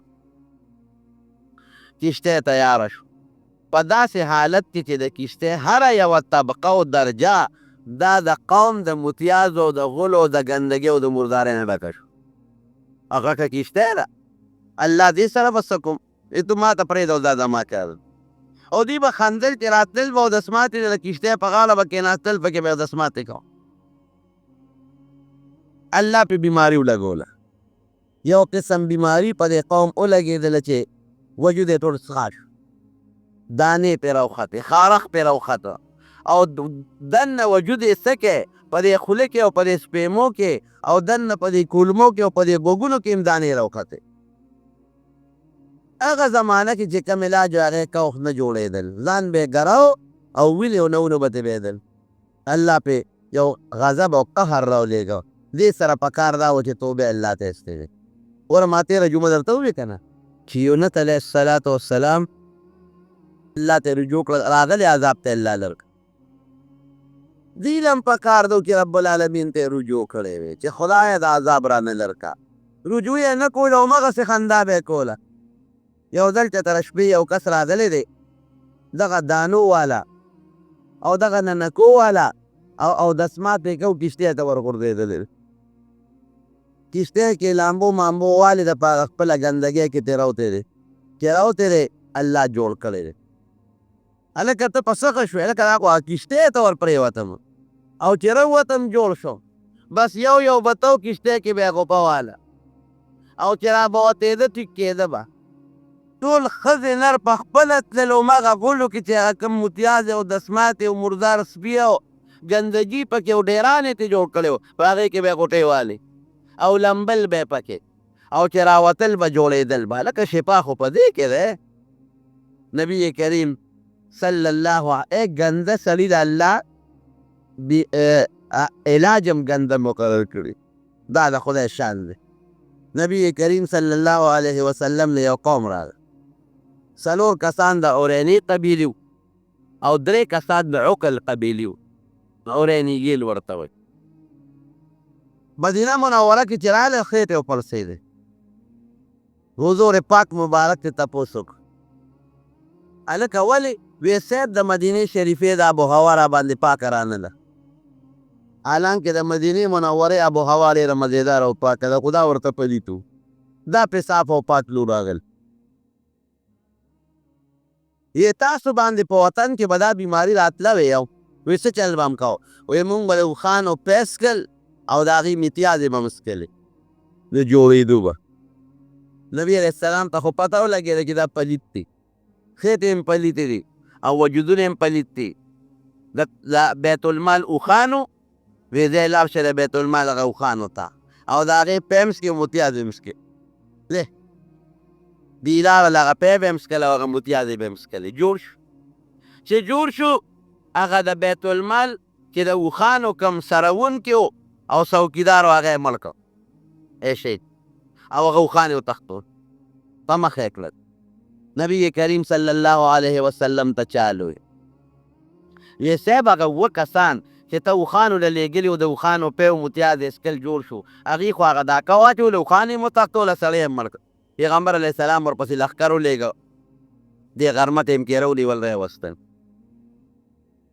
دا دومره بدبختیانو چې هغه کم د اوښانو د پیغمبر علیه السلام کم سروونکي و د اوښانو یسارې نوم و، د هغه نه یې پوز هم پرې کړې وه، لاسونه یې هم ترې پرې کړي وو، خپې یې هم ترې پرې کړې وې، شونډې وروځې هم ترې پرې کړې او اور یې ګرم کړی و. اوسپنه یې په اور کې ګرمه کړې وه، هغه یې وله په سترګو کې منډلې وه. نبي علیه السلام مبارک وی ښه دې ظالمانو خو ډېر ظلم وکړ. یو خو یې زمونږ سړی مسلمان مړ کړ. دویم مرتد شو. مسلمانانو اسلام یې راوړی او مرتد شو. دریم ډاکوان دي زمونږ نه اوښان وتښتول او فساد فی الارض په ځمکه کې فساد وکړ. مرتد شو. ریدي سره هم دقه چل وکړ. مړه یې کړل او په هغه سنګستان کې وغورځول.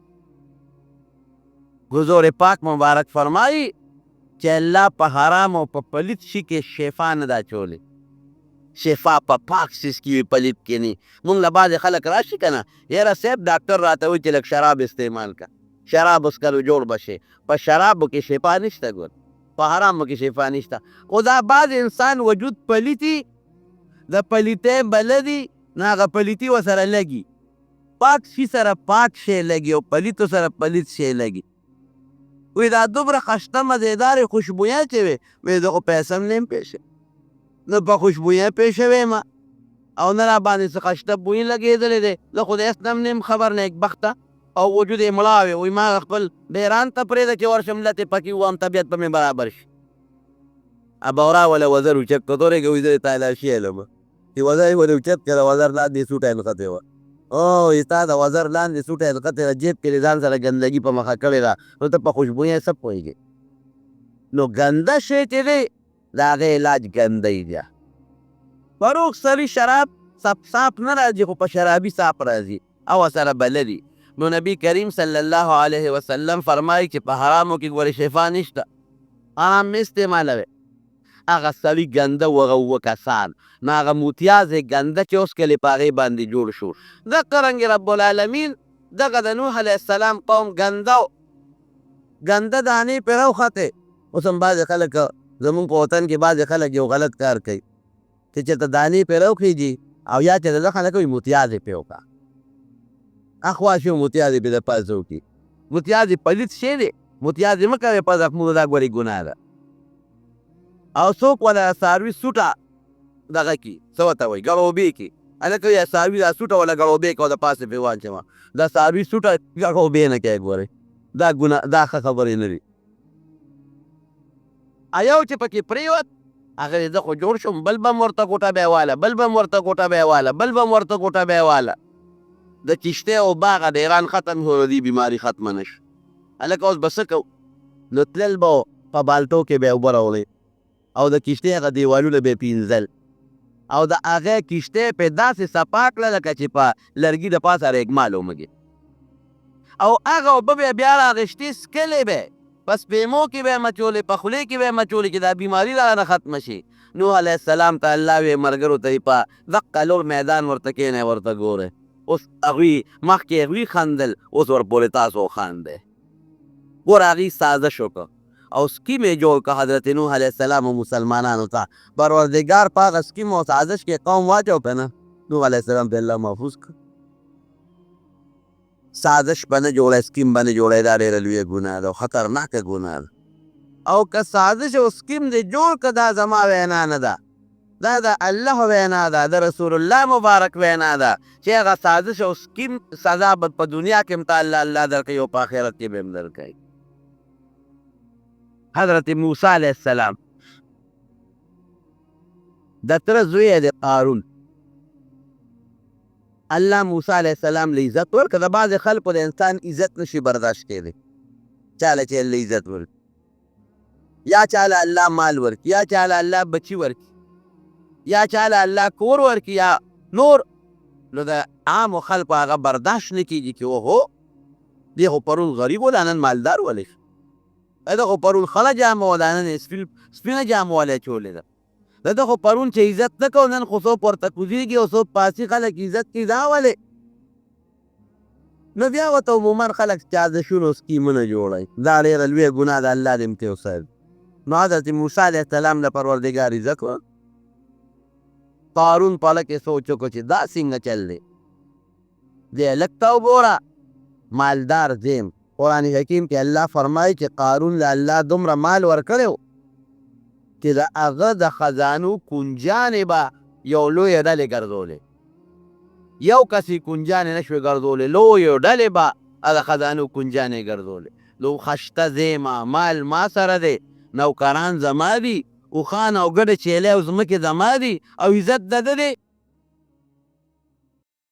حضرت موسی علیه السلام ته اسکیم او سازش جوړ او ډېر خطرناک دومره خطرناک سازش یو ښځې له پیسې ورکړو وی دا پیسې والا او چې کله موسی علیه السلام تقریر کوي نو ته به پاسې او په ده به الزام ولګې چې دې موسی علیه السلام خو ما سره بدعملي کړی.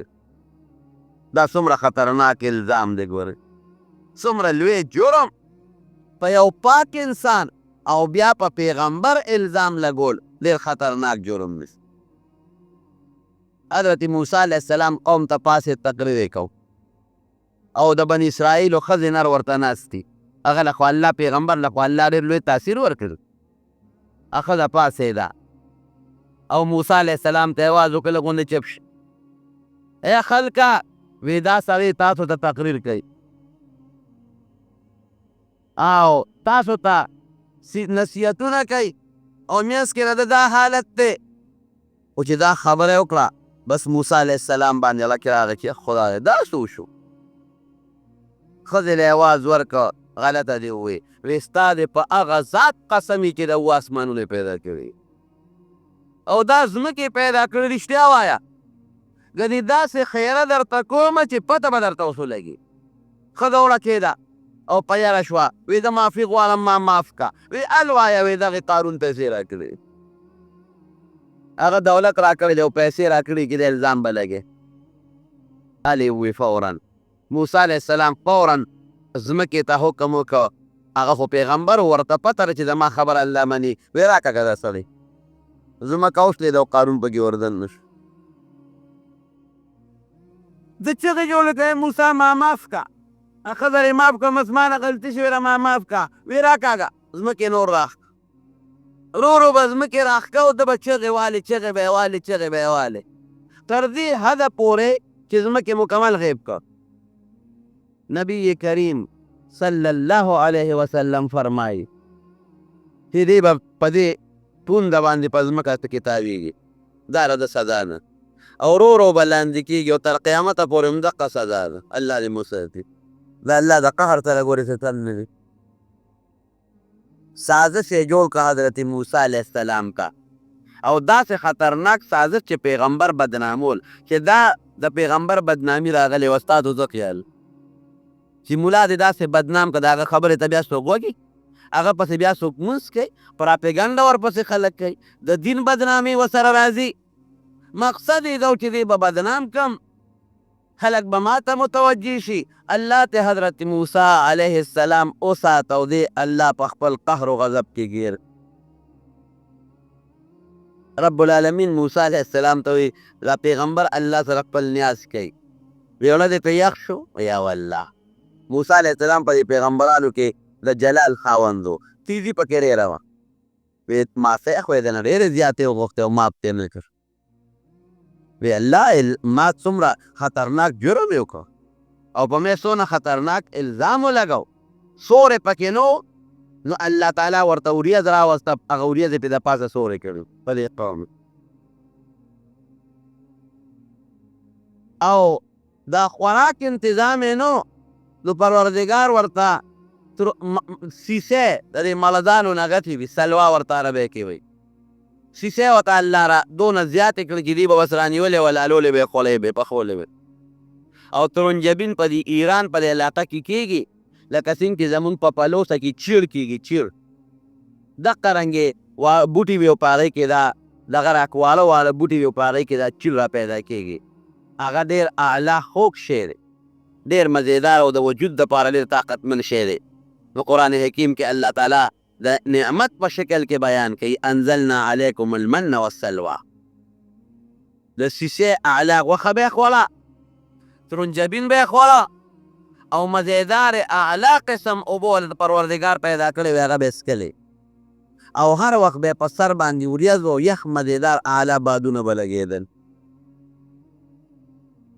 بني اسرائیل خوشحاله شو، الله ته رجوع کړه چې یا الله زما دا قوم چې ژوند تېري د ژوند د تېرېدو به څه طریقه وي. ته راشه کوهي تور ته او ما سره یو څو ورځې تېرې کړه، کوهي تور کې تېرې کړه، زه به دله یو قانون درکړم، یو دستور العمل به درکړم، یو قانون، د هغې لاندې به ستا قوم ژوند تېری.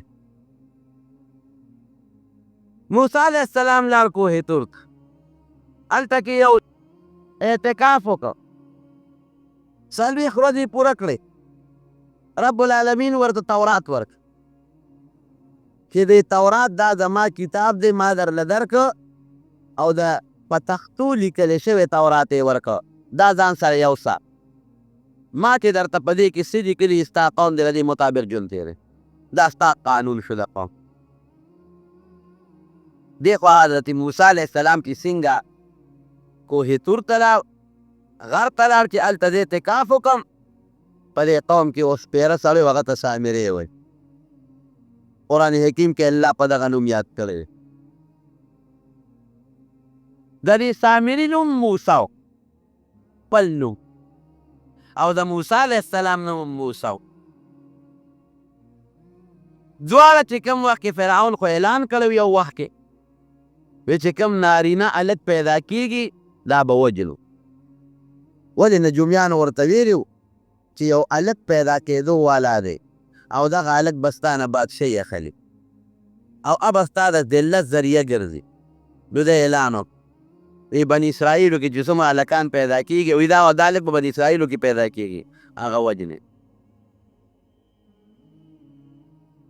بیا اعلان وکړه چې یو کال قوم ورته ګیله وکړه وی دا هلکان چې ټول مړه شي، دا ماشومان، نو دا چې کوم بوډاګان او ځوانان دي دا به مړه شي او نوې نسل خو تا ختم کړه، زموږ خدمت به څوک کوي؟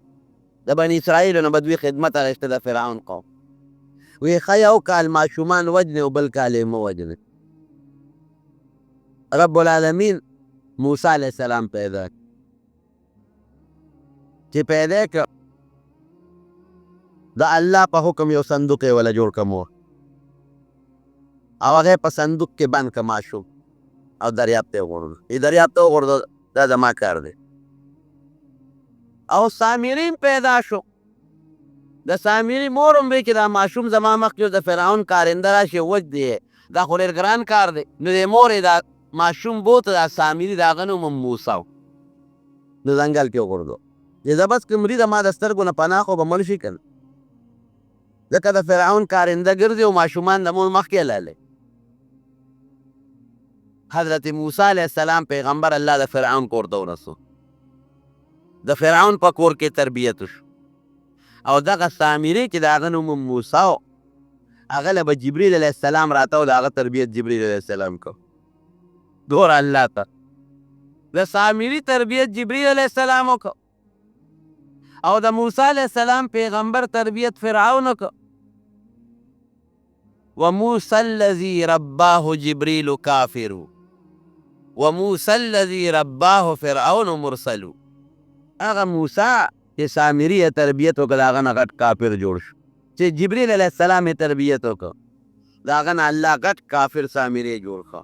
او هغه موسی چې فرعون یې تربیت وکړه د هغه نه پروردګار پیغمبر جوړ. عقل پکې کار نه. نو دا سامري چې څنګه لوی شو جبریل علیه السلام به په اس راته. نو چې اس به په کوم ځای قدم کېښود یا جبریل علیه السلام به په کوم ځای خپه کېښود هغه ځای به زرغون شو شین به شو. نو زه به هغه خاوره راواغېسته او ځان سره به یې تنبال کړه. دا روان ماشوم چې دا ګوره عقلمند وي نو کې څه ناڅه عقل وي. د به مولوي صاحب د الله تعالی په قبر انوار نازل کړي او هغه به روانې کو هغه به وایي دا روانې په عقل کېږي وي دا عقلمند یې کم عقل ماشوم روانې نه کوي. دا حقیقت. نو هغه خاوره یې ځان سره جمع کوله. دې چې لوی شو خاوره یې بوسخکۍ کې ګرځي کې څه چل شته. حضرت موسی علیه السلام چې کله د فرعون نه که سره د قوم نه نو د بني اسرائیلو کالي ورسره و سره زر او سپین زر. فرعون سره د قوم الله غرق چې وادي تیز ته دې ورسېدل او موسی علیه السلام د الله ملاقات ته لاړ چې تورات ورکړي سامري دې قوم ته وي ویې لکه دا کالي راغونډ وي دا خو آرام دي دا خو مونږ د فرعون د قوم نه راغشتي دي. قوم یې وي دا خو چې ورېږه موسی علیه السلام راشي وي نه راغونډ به یې کړو. و چې موسی علیه السلام راشي نو د هغه نو بیا تپوس وکړو وی ډېره ښه کالي یې ترې غونډ کړل او دا تره زر دا کالي ټول ویلې کړل او د سخي او ډانچه یې په ځمکه کې جوړه کړه قالب دا سره زر یې په هغې کې ور واچول سخي یې ترې جوړ کړه. چې سخي یې ترې جوړ کړه نو هغه خاوره کې د جبریل علیه السلام د قدمونو د اس د قدمونو ځان سره ساتلې وه. هغه خاوره یې راواغېسته او د هغه سخي په خوله کې وغورځونه. سخي چغې جوړ څلوېښت ورځې موسی علیه السلام هلته اعتکاف وکړه او قوم یې څلوېښت ورځې د سخي عبادت وکړه. ټول قوم نو بعضې کسان پکې سم او هارون علیه السلام یې ورور د پیغمبر د هغه ورته نصیحتونه کول. خو قوم کوم ځای صبر د هغې ویې د سرو زرو سخي ته ګوره او چغې ته ګوره معلومېږي دا چې دا د موسی علیه السلام خدای دی. هلته الله پاک موسی علیه السلام له تورات ورکوي. ها دا تورات واخله دا ستا د قوم د ژوند د تېرېدو ذریعه شوه دا قانون شو. او چې ورشه نو قوم دې په لوی غم اوړېدلی دی. الله هغه څنګه وي هلته یې د سخي عبادت شروع کړی. چې څنګه راغې او قوم ته یې وکتل چې دوی خو سخي ته په عبادت پراته دي نو په خپل مشر ورور په هارون علیه السلام یې ورمنډه کړه. د سر نه او د ږیرې نه یې کلک راونیوه. تا ورته نه کتل تا ماله به راغلی وې ما ته به دی لویلی ورته یې ویې وروره ما ورته ډېر نصیحتونه کړي دي خو زما نصیحت پې اثر نه دی کړی. ما ډېرې خوارۍ کړي دي او تا له ځکه درلم چې بیا به تا وي چې قوم دې دغسې پرېښود او ته ما له کوهتور له رالې. موسی علیه السلام غصه وکړه نه په دې غصه کې ظالمانو الله د سره څه وکړل. ستاسو دشمن فرعون سره د ټول قوم نه الله هلاک که تبی که یو من او سلوا ترنجبین او سیسی در باندې الله وخوړی. د نور د تو د بچکولو دپاره در باندې الله ورید راوسته. د خوږو اوبو چینې درته الله پیدا کړی. د دومره ناشکري مو کړه چې بیا هم د سخي عبادت شروع کړو. سخي ته هم خدای ووایي په ټولو حیواناتو کې د سخي نه کمقل شی بل نشته. هغې ته هم خدای ووایي. سامري ته یې ویې راشه اوس موسی علیه السلام هغه سخي ته اور ورته که ویې سوځو.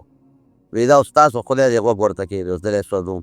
خدای څوک ته دوری شي او سامري ته یې خیرې وکړې. وی تا خو سازش جوړ کړه که نه سکیم دې جوړ کړ چې دا به خدای وي او دا خلک به زما تابع شي چې او خدا خو سامري الله خدای جوړ کړ خدای خو راله دې راوسته. نو ستا دا سوچ او دا دې فکر و زه وایي په ټول ژوند کې به ستا دا طریقه چې تا باندې به خارخ لګېدلي او چې څوک هم در پورې ګوته جنګېرو چغې به وی.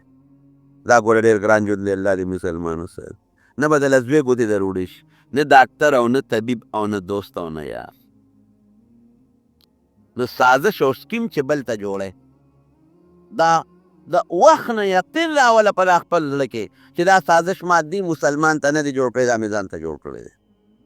یو ځل تللی و د مینا په میدان کې زوزان را جمع کړي غني چې روغم و نبي علیه السلام ته په دا کوڅه کې واچو چې دې سهار وختي یا غرمه راپاسې و راځي چې دا غني په دا خپو کې ننولي، دا کوڅه ورته د غنو ډکه کړه. غټ ګېډې یې د زوزانو او د غنو وتړه او پله یې ترې راته وکړه. اوس هم که ستاسو خیال وي بعضې خلک پن په سر وړي او بعضې انسان یې شاته راواړي او په دې اوږو باندې پله یې راواړی، دلته کې هغه پلې نیولي ځان پسې شاته کړي. نو دې د زوزانو هغه پیټ یو سړي ته ووایي چې د اوچت که راشه، نو یو غټه تیږه وه په هغې د پاسې هغه پن کېښوله او کلک یې تړلی دی او د هغه چې په کومه تیږه د پاسه د زوزانو هغه پن ایښودی دی نو بل طرف ته ورته دا ودرېده او هغه پل یې راواغېست او دلته کې غوټه ورکړه او د لاس کې ونیوه چې زه ورسو لګومه چې د زوزانو دا کم پیټه دی دا پن چې دا د شاته راوانو خو چې څنګه یې زور لګاو نو هغه پن د هغه تیږې نه پورې غاړه پرېوت، دا چې بل طرف ته و پن پورې غاړه پرېوت، هغه پل یې دې مرۍ ته او یې تېزندي شو چې دې څونه زور کو هغه پن به شاته ته هغې کې چې پروردګار څه وویستل مرداره شو. قرآن حکیم کې الله فرمایي وامرأته حمالة الحطب فی جیرها حبل من مسد، کوم پړی چې په دې لاس اودلی و پړی جوړ کړی و چې په دې به زه د زوزانو پیټې راوړم او د نبی کریم صلی الله علیه وسلم د پیغمبر علیه السلام مبارک خپو ته به دا زوزان او دا غنی چوم. الله پاک هغه پړی چې د پیغمبر علیه السلام د تکلیف دپاره جوړ کا او هغه د هغې د تېزندۍ ذریعه وګرځېدله. سکیم او سازش په بلکل نه جوړه وی وروڼو ګورئ، دا به نه وی چې دا سکیم او سازش به جوړ کړم د مسلمان ته دې به په چا عمل کړم، د ده مال به په چا برباد کړم، د ده بچي به په چا برباد کړم، د ده عزت په چا واخلم، دا به بلکل نه کې، دا ډېره خطرناکه ګناه ده. او که ته وایې د دې نه څوک خبرېږي نه چاته څه پته لګي.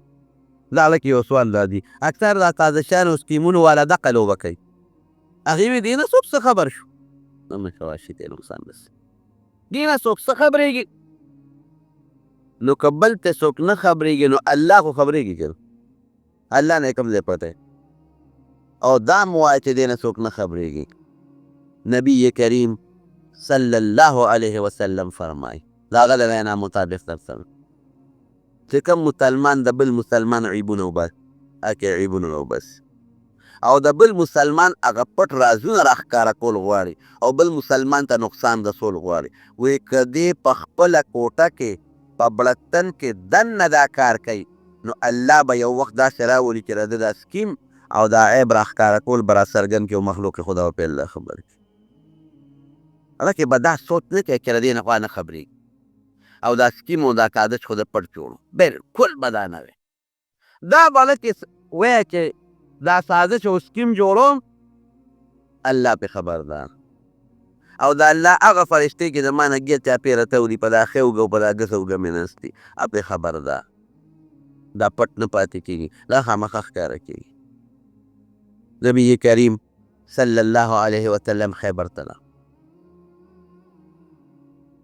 دا یهودیان ډېر لوی سازشیان دي چې خیبر ته لاړ، د خیبر یهودیانو سازش جوړ کړ، یوې ښځې له ته پیسې میسې ورکړې وی ته پیغمبر علیه السلام نه ډوډۍ وکړه او چې کم څاروی کمه غوښه ورته پخه کړي په هغې کې وله زهر واچوه، دا یو سازش. حضور پاک مبارک سره د ملګرو دعوت ته کېناست، غوښه یې راواغېسته، ملګرو هم خوړه، دوی هم خوړه، لږه غوندې نبي علیه السلام خولې مبارکې ته کړه او فوراً یې د خولې نه راوویسته، ملګرو ته یې دا غوښه مه خورئ، هغوی ته یې صاحب ولې وی دې کې زهر دی، ښځه یې راوغوښته وی دې خوره شه، وی تا په دې غوښه کې زهر اچولي دي، وی صاحب تا ته چا الوې، وی ما ته دې نوړی الوې چې دا لاس کې مې پرته ده.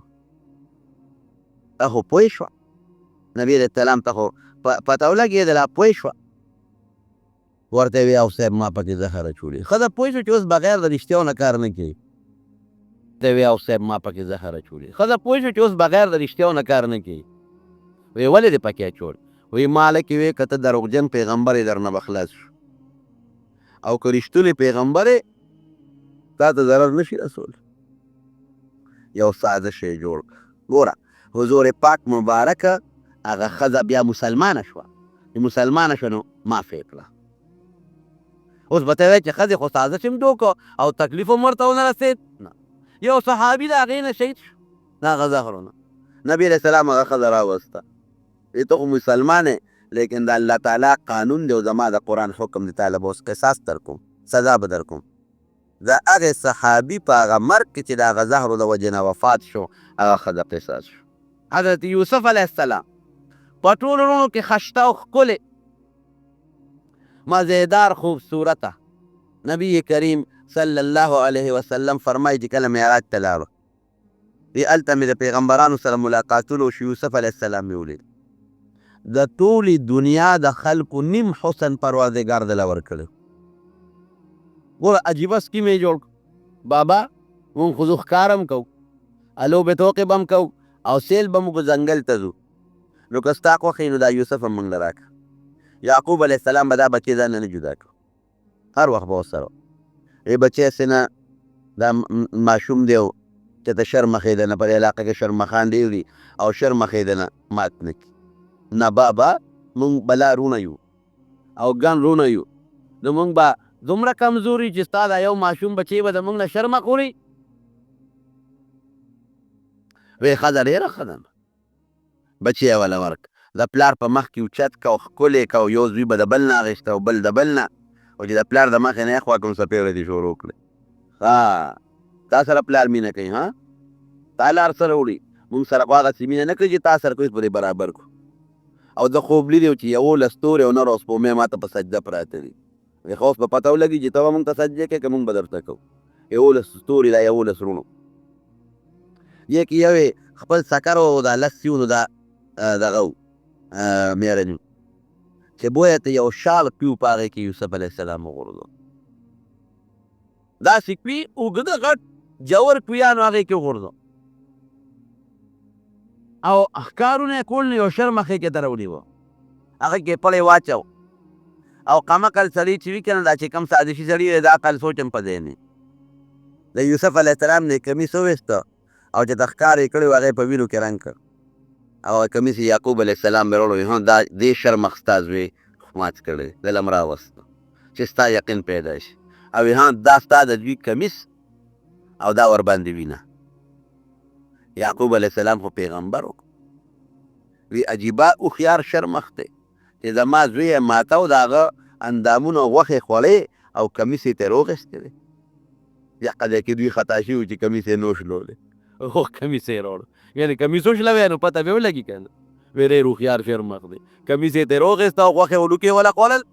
وی وایه شرمښ ته وایي ستا دې په هغه ذات قسم چې ته شرمښ پیدا کړی او دې پیغمبر پیدا کړی. زما زوی ته دې ولې پنجه اړموله، زما زوی دې ولې ماته و.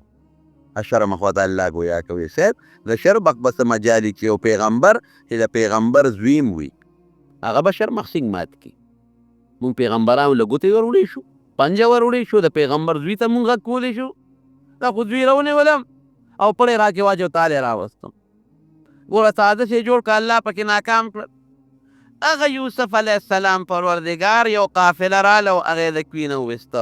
بورقه یې ښکته کړه چې دې کې به اوبه راوځي، پکې یوسف علیه السلام راووځه. او صاحب اخیستو قیمت یې چا سره نو، ځکه ډېر ښایسته خوبصورت او د مصر په بادشاه خرڅ شو. او یو وخت داسې راغی چې د مصر کرسی یوسف علیه السلام ته حواله شو. او په دې علاقه د یعقوب علیه السلام قحط راغی، غلې له به خلک مصر ته تلل، یوسف علیه السلام له به تل. دوی غلې له لاړل، غلې راوړه، یوسف علیه السلام یې ونه پیژن. دوباره چې څنګه لاړل یوسف علیه السلام ورته ځان وښو، پخپو ورته پرېوتل. صاحب ته زمونږ ورور یې، مونږ نه غلطي شوې ده، مونږ معافي غواړو. سازش او سکیم پټېږي نه ګورئ، او که د انسان نه پټ کې د رب العالمین نه نشي پټولی، دا به چرته هم نه کې. زمونږ د خلکو پورې دا یو عادت دی. څوک په دکان کې، څوک په پټي کې، څوک په حجره کې، څوک په لاره کوڅه کې بالښت ته ننوالي، یو په یو ورچوه بل په بل ورچوه، یو تم سکیم جوړوه بل تم سکیم جوړوه. دا غټه ګناه ده، خطرناکه ګناه. هېڅ چرې به دا نه کوې، دا ګناه کبیره ده، خطرناکه ګناه ده. او که چرته ستا په دې سکیم او سازش کې د بل مسلمان مال برباد شو، د هغه مرګ پکې راغی، دا به نه وی چې مرګ ما نه دی کړی، هغه د مړي ګناه ګورې ستا وشوه، د قتل ګناه کې به شریک شي، هېڅ پته نه دی. د هغه مال ته نقصان، د هغه عزت ته نقصان، د هغه ورور ته، د هغه بچي ته، د هغه قوم ته، هغه وبال کې ته شریک شوې. مونږ خلک دا سوچ کوو چې دا لس چا وکړو دا بس قاتل دی. نه دی کې چې چا ورسره تعاون کړی دی، چا پکې شیطانت کړی، چا سکیم او سازش کړی دی.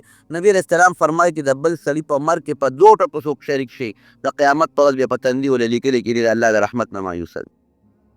الله دې مسل. نو سکیم او سازش ګناه کبیره ده، غټه ګناه کبیره ده، د دې نه مکمل ځان ساتل.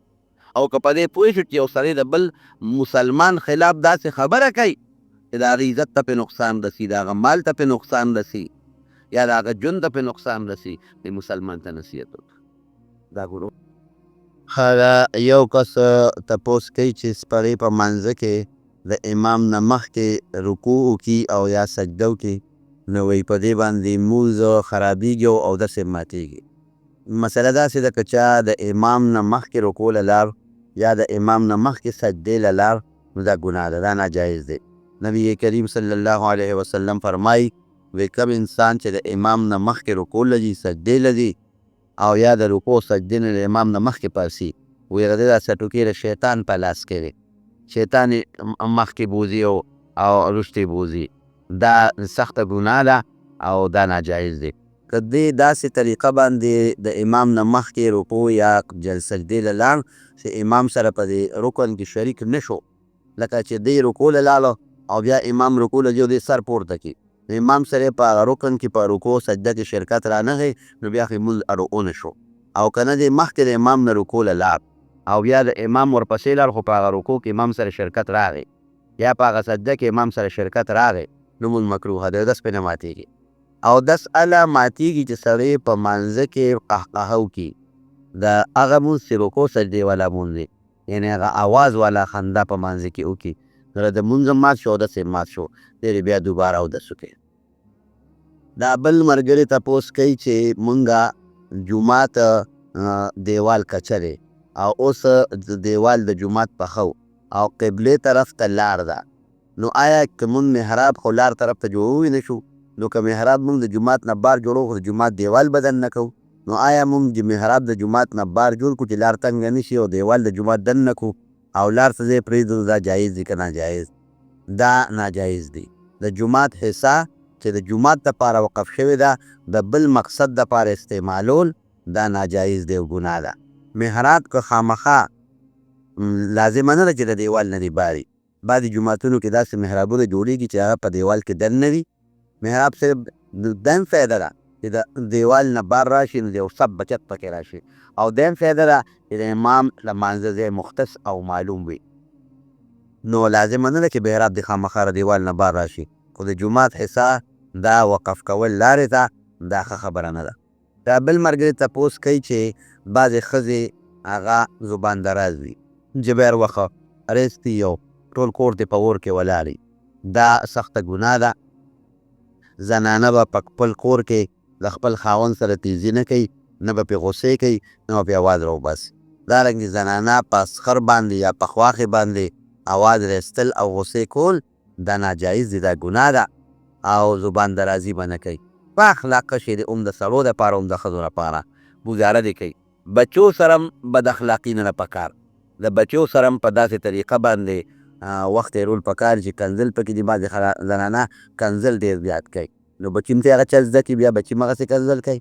د زنانو بعضې خویونه داسې دي چې خیرې ډېرې زیاتې کوي، نو چې دا خیره وکړي، نبي اسلام مبارک فرمایي بعضې وختونه د خیرو د قبولیت وي، نو دا خو په جذباتو کې وي، بچي ته خیر وکړي، مال ته خیر وکړي، خاوند ته خیر وکړي، او بیا د هغې نه وروستو څو کې وروستو را چې وي دا مې څه وکړل، نو بعضې وخت کې خیره الله قبوله کړي او انسان پرې ستومانوي، نو خیره پخ انسان د الله تعالی بدي شي، او دا ښه خبره نه ده.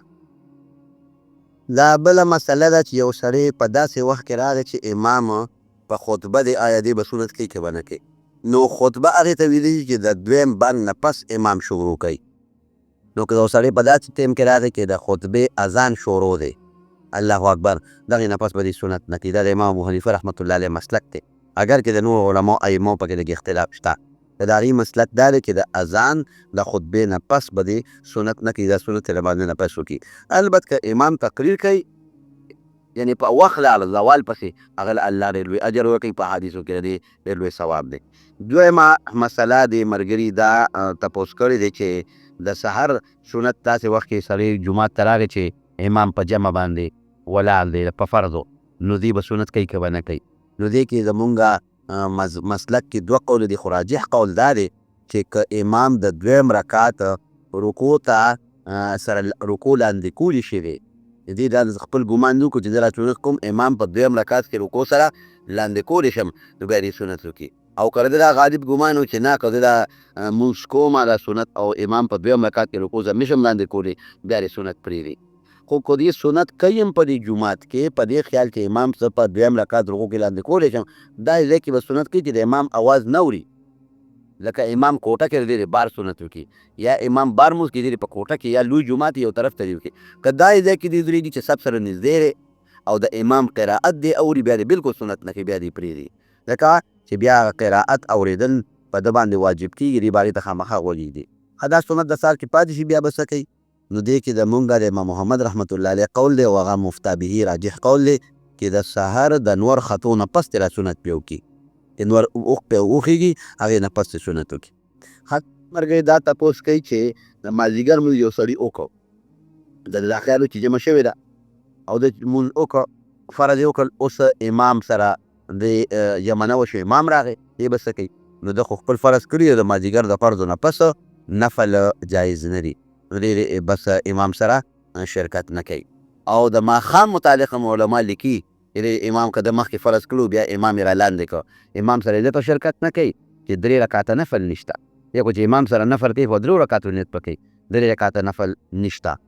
بعضې یو قول د علماو پکې شته چې امام سره د نفل نیت وکړي، خو چې کم وخت کې امام سلام وګرځي دې پاس یو رکعت دې وکړي، نه ده به 4 رکعته شو. خو دا قول مرجوحه دی. ښه دا ده چې د مازدیګر او د سحر او د ماښام د 3 واړو مونځونو کې که د مونځ کړو امام سره شرکت دې نه کوي.